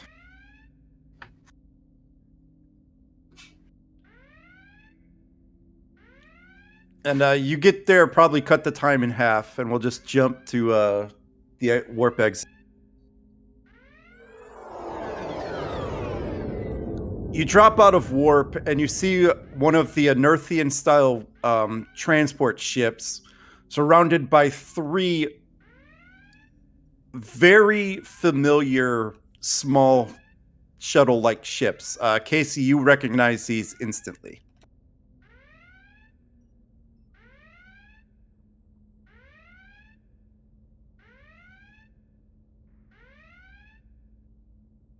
I imagine the captain would as well. Probably, but I know you for sure know what these are. We encountered them. All right, then, yeah, you guys would recognize these 2. And as you look, a beam from one of the shuttles basically just removes a whole section of their outer hull.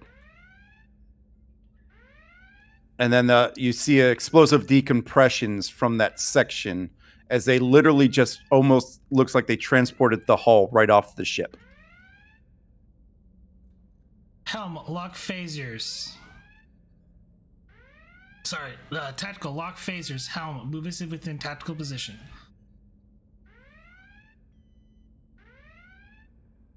Aye, Captain. All right, Ben, you are detecting 3 of those vessels kind of, flying circles around the ship. One of them will be in close range, 2 will be in long.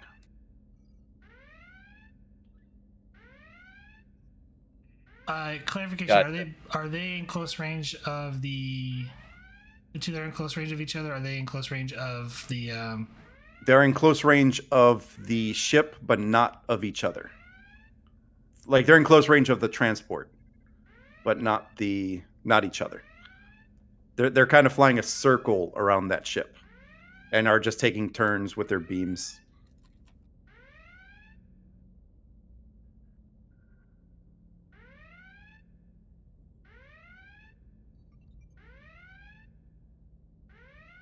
Attack pattern Theta 12. I'd like to roll to create an advantage. Okay. This is your strategy and tactics stuff, right? Yes. Plan of action.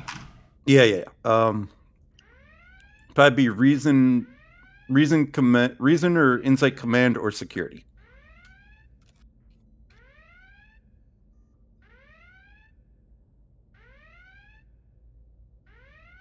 I would like to spend my determination on never underestimate your opponent. I'll take that.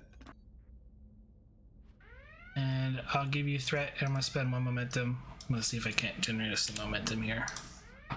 To roll 3? You gave me a threat, you said? Yes, because I have bold command. And I'm going to change that, so... All right, you create the advantage. I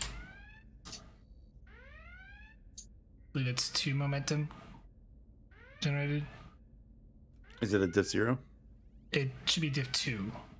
And I spent determination. Oh, right. Yeah, sorry. Yeah, you get 2 momentum. Do we have quick to action? We do. Okay. Yeah, in that case, I'm going to spend 2 momentum to swift task.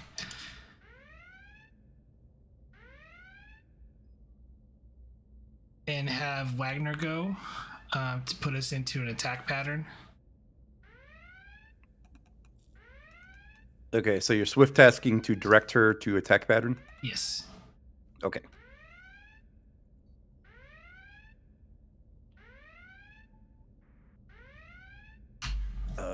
Attack pattern normally is difficulty 1, I believe? Yes. With the swift task could be difficulty 2. Yes.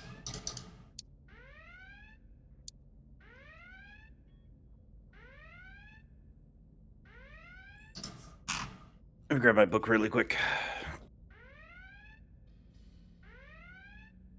Hey, heroes in Starship Combat. So No, I know. I wasn't expecting you to get there so damn fast.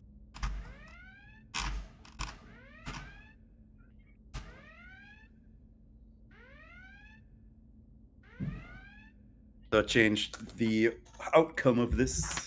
it should be Daring Con, actually difficulty 2, so it'd be difficulty 3, assisted by the ship's weapons plus con. Okay. So yeah, diff 3.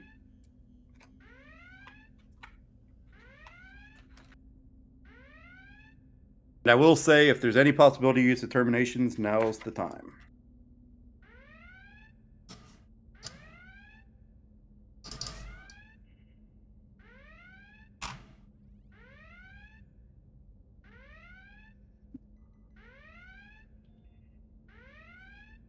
So yeah, Wagner, yours will be Daring Con, difficulty 3, assisted by the ship's weapons con. Alrighty. Unfortunately, take a threat. Gonna use bold con. I will re-roll that one because bold con. And then just weapons con.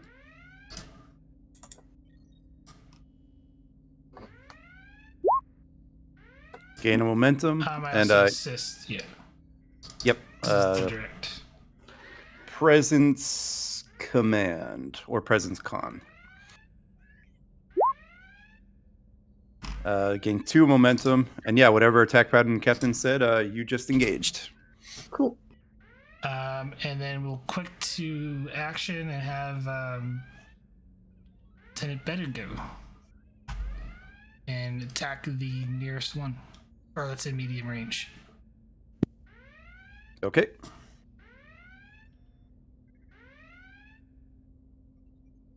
Yeah, so Budden will execute on that.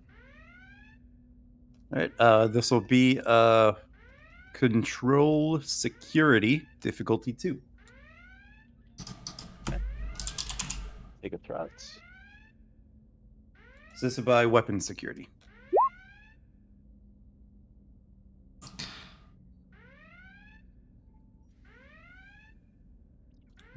Gain 2 so far.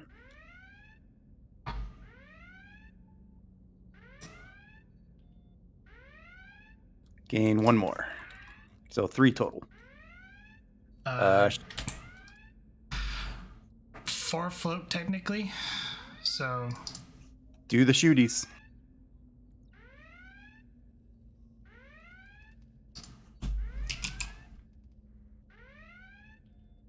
you can spend one of the float to reroll 3.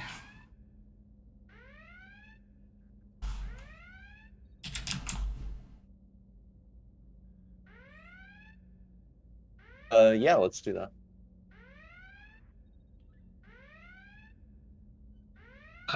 That's 6 currently.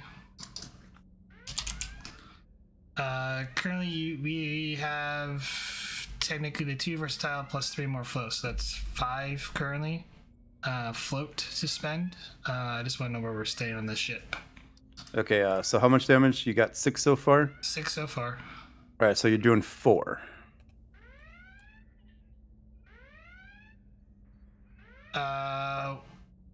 One for piercing.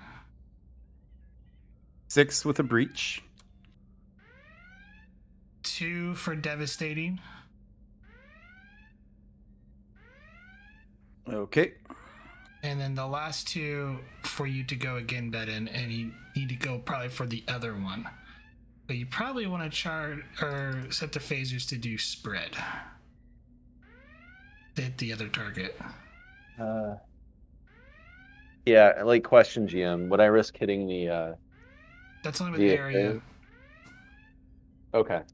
Yeah, the other one is basically area only localized to their ship. Yeah, so the first one is 6 normal and then devastating attack on it, which is half, so 3. But it gets the 2 versatile, and you can pump that into. So yeah, on the devastating, you would only be doing 1 currently. 1 extra damage and 1 to piercing. So it'd be total of 4. Yep. So that makes a total of 10 damage. I don't know if the devastating would have knocked its shields down or not. It just did, yeah. So Okay. that ship in a massive phaser volley disintegrates along its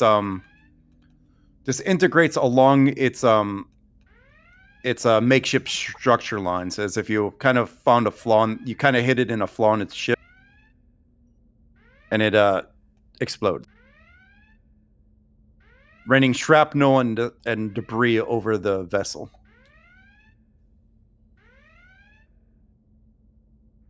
And yeah, the last two float is for you to do a swift task, so you could fire again on the other one. But I would recommend spread.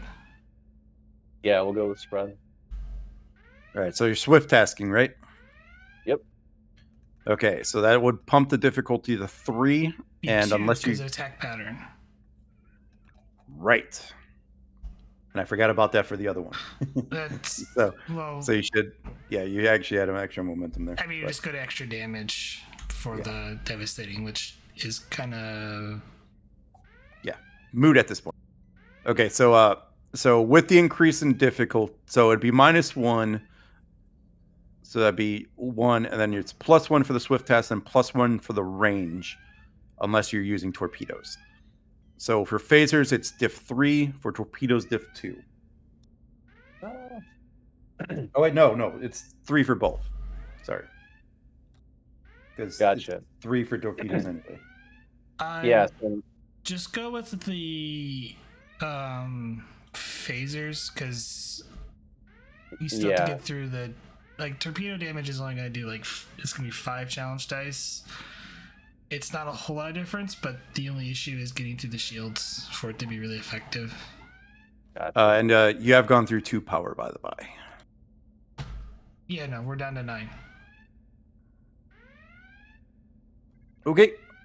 Go ahead and swift test. Yeah, take a threat.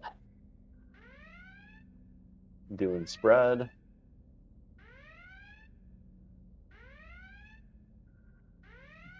Gain 1 so far. Need ship's weapon security. Gain 2. Damage, please. So 2 float, 4 float technically. Right now you're doing 2. 1 probably for reroll, 1 to reroll 2.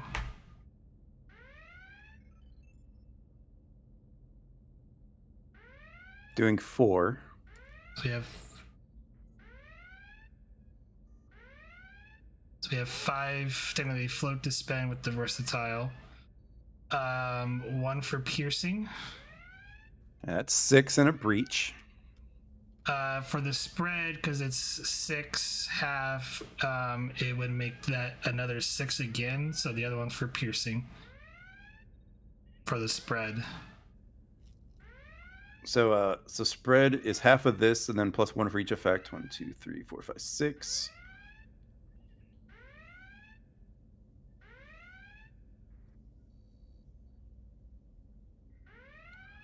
And then +1 after the first, so that would be 6 damage. So right now you're doing 4, which would go through the shields for another breach.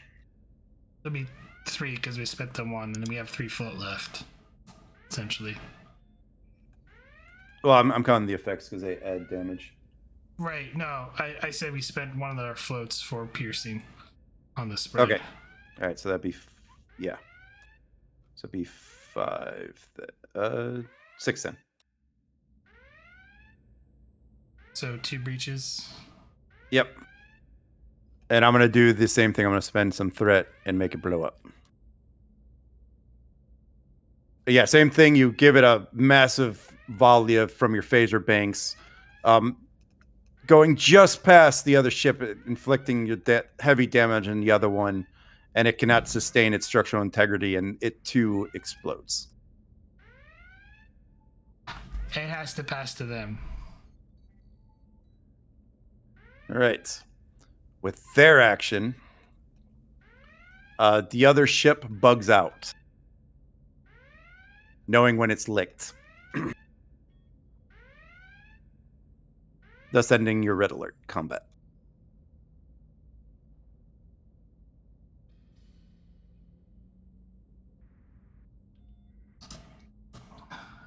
Commander Krim, get a damage control team ready to disembark for the Unearthian vessel. I'll move us alongside the ship and on screen. Captain, our ship's warp drive is destabilizing and we have heavy structural damage. We need immediate assistance.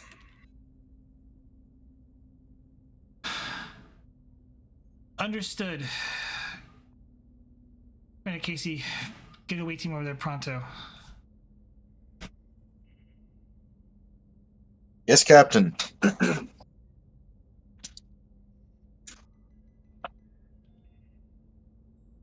Bedin, Degas, you're with me. And then he said Krim too. Yes, sir. And yeah, Krim also. And if you want to play the Khan, or Khan, if you want to play the Doctor instead, I'll bring the Doctor as well. That should have all our bases covered.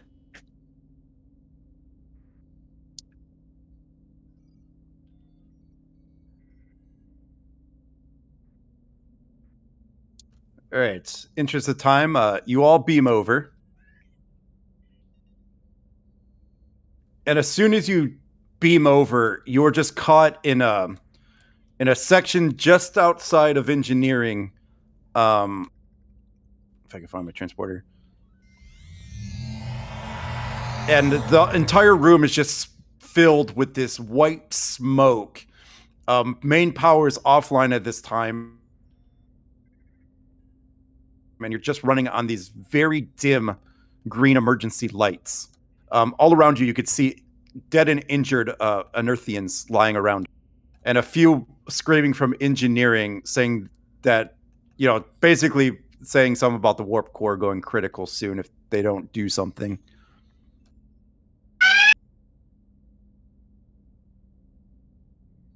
Well, I guess Krim literally runs into engineering to see if he can help. Oh, yes. I forgot.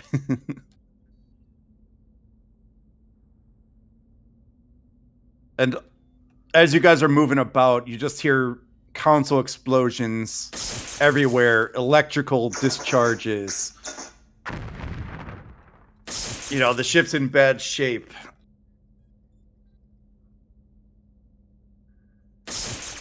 All right. So what is everyone doing just so I can set up the roles here? Yeah, so Krim obviously to go repair. Yeah, Krim literally runs into engineering to try and stabilize the warp core.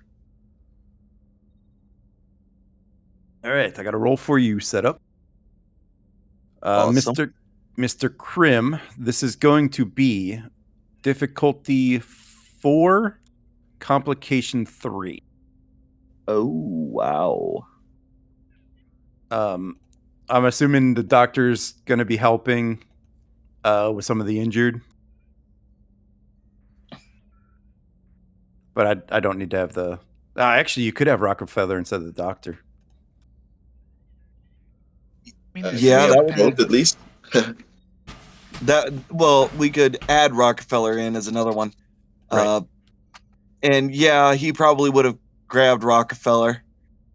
See, I'm seeing Rockefeller as like a young crewman. Yeah. So I think we gotta change the picture, but his token looks like the oldest crewman in I know, Starfleet. Right? He joined at the ripe old age of 74. It was the only one of Toby Huss that looked remotely good. To me, anyway. Because I'm just picturing like this young nerd, nerdy looking person. We can change the token later.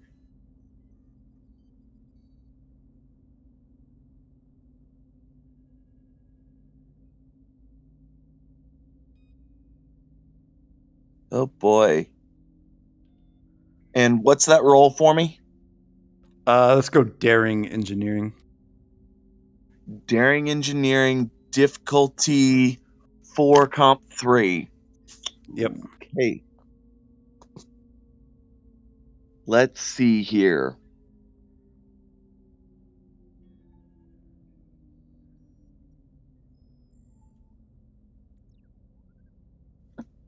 Let's do 3 threat and 3 momentum, because I'm going to need quite a bit for this.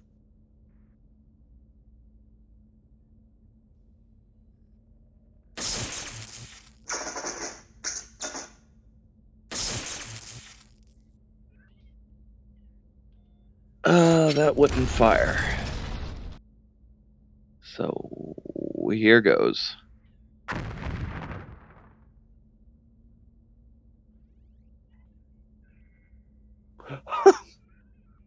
Damn.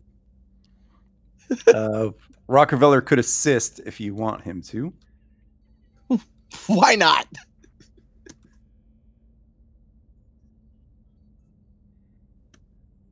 Let's see. I got sheet up. Okay. At least he gets an activation. Yeah. He tried. It might be a complication. It was 3. Oh, Do you have his... Yeah, that's complication. Do you have his token out on the board, or no? Yeah. Okay. I mean, I see it. Yeah, it just popped up for me. So you got 1 momentum gained and a complication.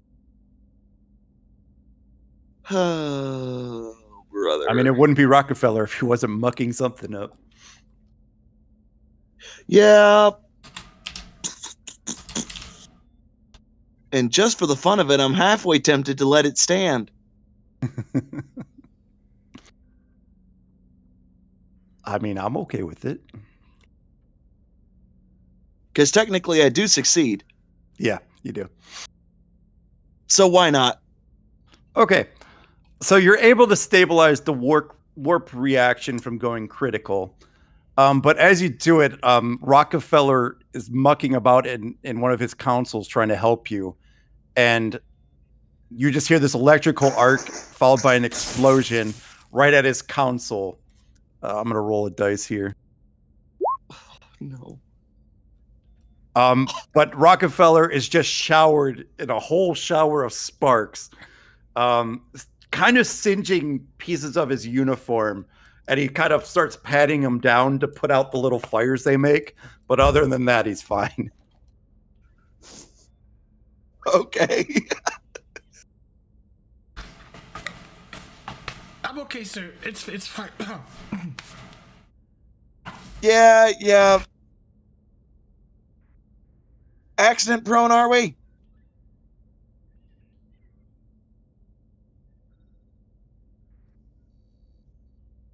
Sir?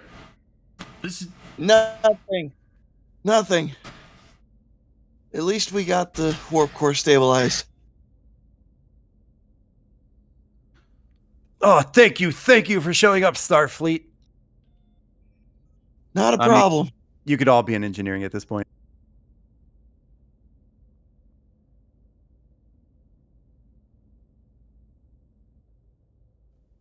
I am Captain Yashu.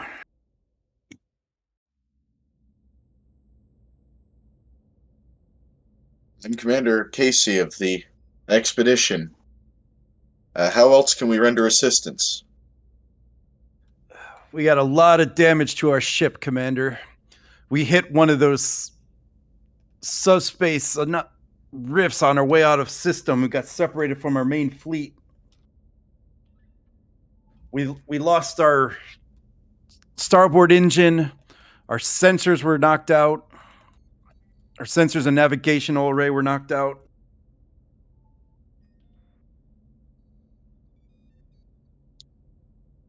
Well, our engineer here is very capable. In terms of your injured, what medical facilities do you have on board? We could try to transport the critical cases over to the Expedition, if you believe that best. we're very limited in our medical capabilities, and we were packed over capacity to try to get as many people off of our plane as possible and to your Station 17. Casey will turn to the doctor and DeHaas and say, if you could start working on triaging the wounded, stabilizing them, and getting them ready for transport over to the expedition, we can have the EMH get started on stabilizing the most severe conditions before, or most severe injuries before we get back. Aye, Commander.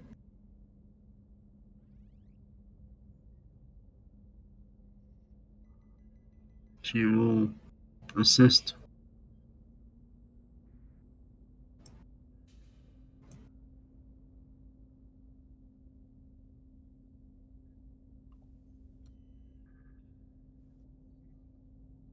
Oh, the Haas does have a medicine score. Okay. Yes. Yeah, I could have you do a quick triage. Sure. Probably either insider reason with medicine. I'll give you a difficulty 2. Okay. Spend some threat since I have it. Difficulty 3. Alright. To try to find the most severe cases to send them over. We brought the doctor, so Yeah, I definitely figured they could. upgraded. I figure they could both do it. Like assist each other or both do the role? Both do the roles. Oh, I see. As trying to get as many people as possible. I'll suppose xenobiology or empathy would work as a focus. I'll take xenobiology. Okay. You have a determination? Yeah. And that's the other reason I was trying to make sure at least everybody gets one role so they have the opportunity to use their determination. Yeah, I think I'll use my determination. Value? Nothing better than practical experience. Sure.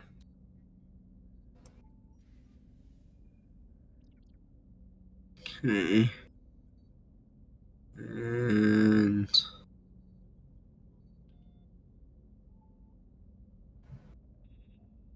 yep. Do that.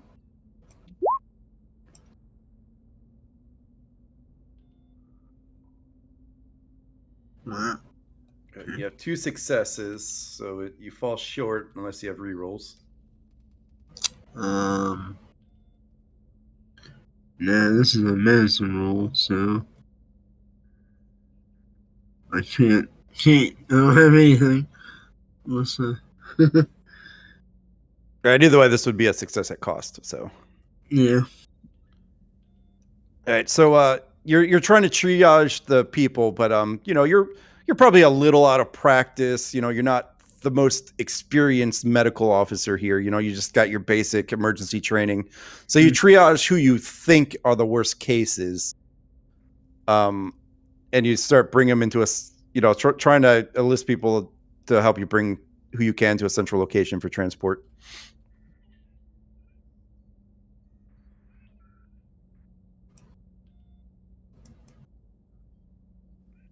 Then if Wagner wants to roll for the doctor to get her in activation.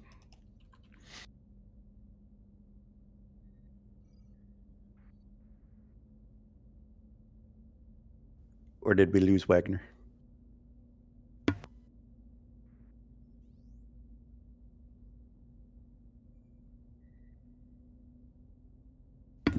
Oh, sorry. Was wondering if you could repeat. The sound cut out on my end. Okay. Yeah, you're just rolling for medical triage. So it's a insider reason with medicine. Okay. For Dr. McKenzie.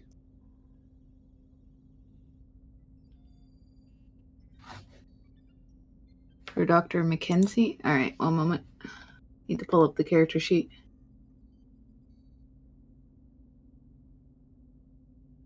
Yes.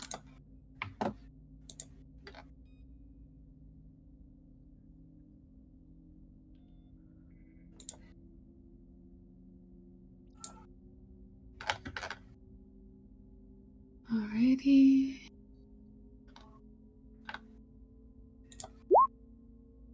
Oop. I forgot to change my posting as, but that No, was yeah, Mackenzie. that's fine. Yeah, I assume when you're rolling that you're rolling for them. Yeah, you're able to successfully triage the group you find, and you're able to get them over to the transporters. Okay. And both you and Dahas transport back to the expedition. Great.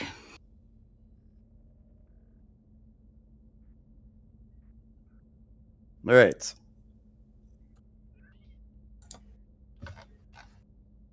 All right. What else is happening?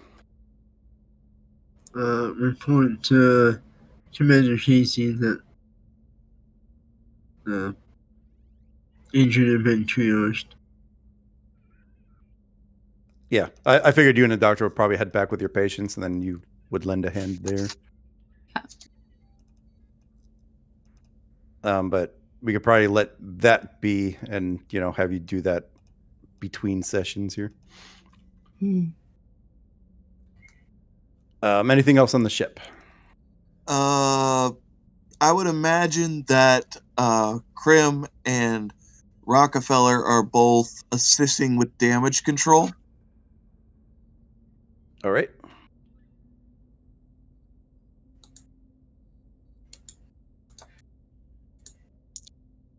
Yeah, Casey will tap his comm badge. Casey to the bridge. Got the chirp somewhere. Where is it?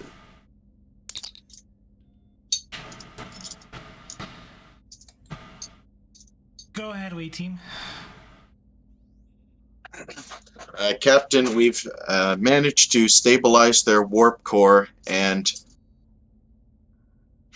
we've taken aboard the injured aboard the expedition so that they can be properly treated. The ship is in fairly bad shape. I recommend we take them under tow.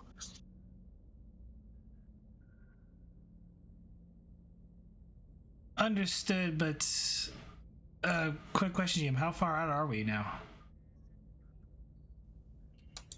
You're probably a good, let's call it 15 or so light years out of the starbase.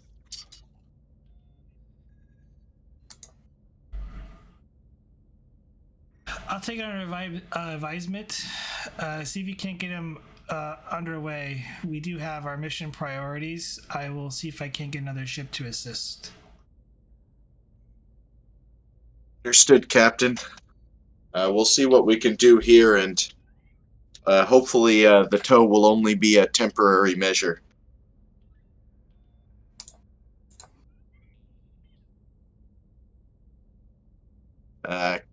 Commander Krim, continue your work to see if you can get their engines online to be serviceable enough to get them back to... they're going to Deep Space 17, weren't they? Yeah. Yeah, to get them back to Deep Space 17. I'll see what I can do, Commander. Let me know if I can assist in any way.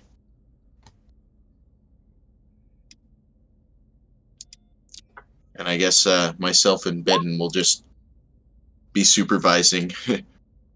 Yeah.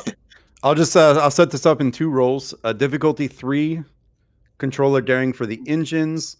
Difficulty 2, controller daring for the nav computer. Okay. The rest will say you guys help with between sessions or whatever. Or for the small time jump. You said daring or control? Yeah. Okay. Well, it doesn't really matter for me.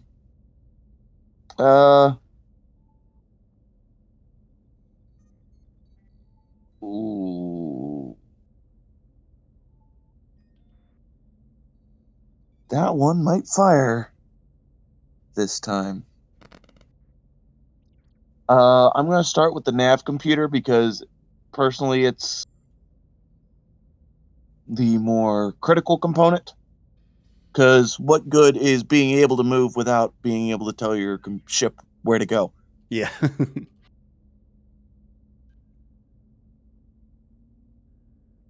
And for that, would computers focus fire?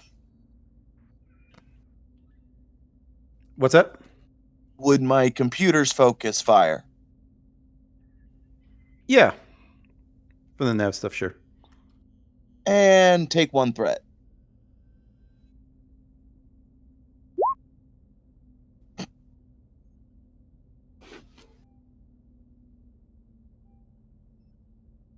Okay.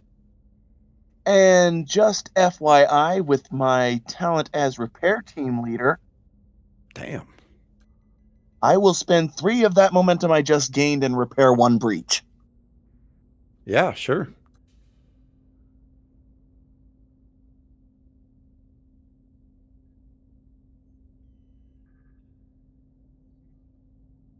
Yeah, you're able to get the repair going, and then you quickly move on to some of the more other critically damaged systems. Which would be the engines. Yeah, screw it. You don't even need to roll for it. You do that and the engines.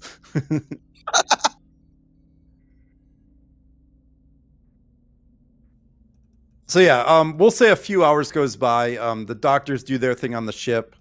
The engineers do their thing, or the doctors do their thing in sick bay. The engineers do their thing on the ship, and probably about 6 hours or so, you probably get the ship to where it can at least maintain a low warp. Probably warp 3 or 4 or so. Enough to at least get them moving until they can make their own repairs. Yeah. Well, Lieutenant Krim is going to find the commander. Yeah, I'm sure he was helping somewhere, getting things situated, helping repair other systems, So yeah, you eventually find them probably near the bridge, helping get some of the councils back online. With Bedden, I'm Commander. sure. Yes. We've got their engines and navigation back operational. They should be able to maintain a low warp right now, even with the compromised structural integrity. Should be able to at least limp their way. It's not going to be a fast warp. Very well. Their convoy will hopefully be able to slow down to allow them to catch up. He'll tap. Their convoy was already got the 17. They were separated. Oh, that was the same. That was the same convoy we saw earlier. Technically, there are 2. There is a time jump. Another one came. Okay. Because there's the one that arrived before you left, and then there's one that arrived probably shortly before you departed.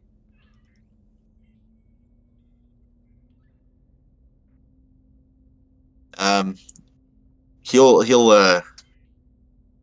go up to the captain of the ship then. Captain, my chief engineer has been able to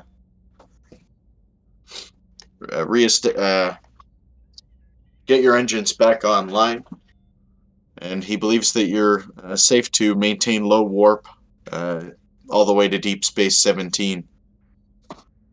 Do you feel as though you're able to continue the journey? We'll make it, Commander, mostly because we have to. Want to thank you and your crew for all your hard work.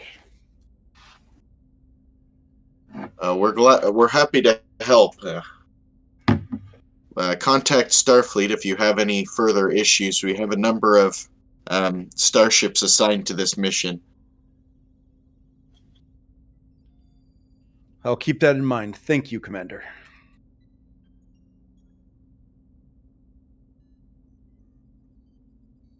Mr. Krim, Mr. Rockefeller, are you ready to beam back?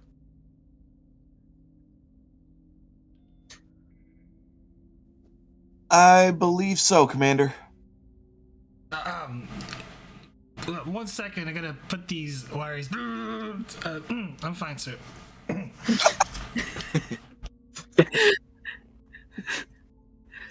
Very well, crewman.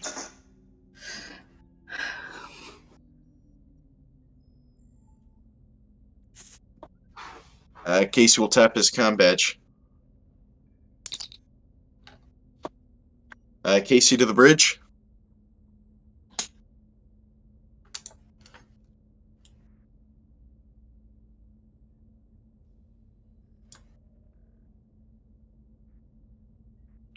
Bridge is not here right now. Go ahead, away He team. killed the bridge. Captain, we've Lieutenant Commander Krim was able to restore power to their engines. They should be able to maintain low warp back to Deep Space 17.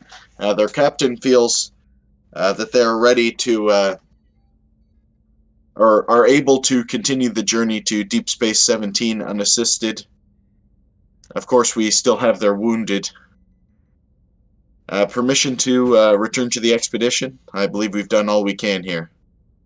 Understood. We'll hang by with them for a few moments until we can patch up their wounded. I made any progress on finding another ship to escort them that's nearby? Unfortunately, no. Most ships are tied up. But sickbay is reporting that most of them have just minor injuries, few broken bones, but they're able to patch them up. We'll be standing by assisting them for the time being. Once they're fully ready to depart, we'll be heading on our course for our mission. See you when you get back. Understood, Captain.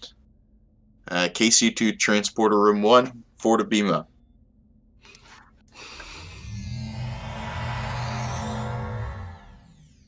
Right, and we'll have all those individuals make their way onto the bridge.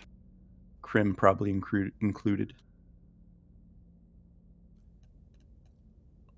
Yep, Krim would go to the bridge.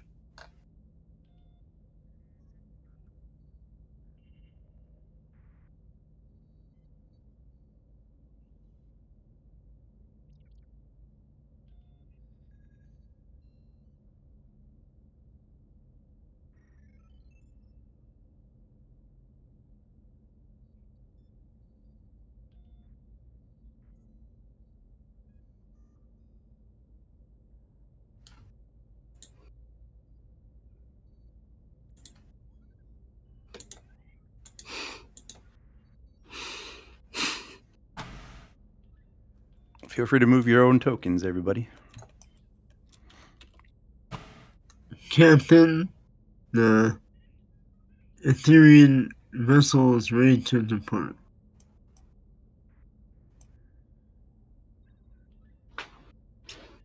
All wounded transferred.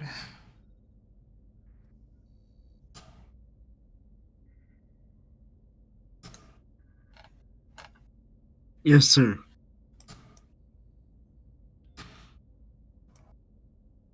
Understood.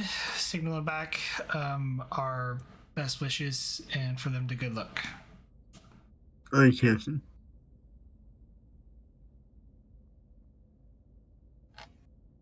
Helm, resume our previous course. Aye, Captain. Max cruising speed. So I'll resume the original course with the maximum safe cruising speed rated for the ship. Yep. And yeah, you enter warp.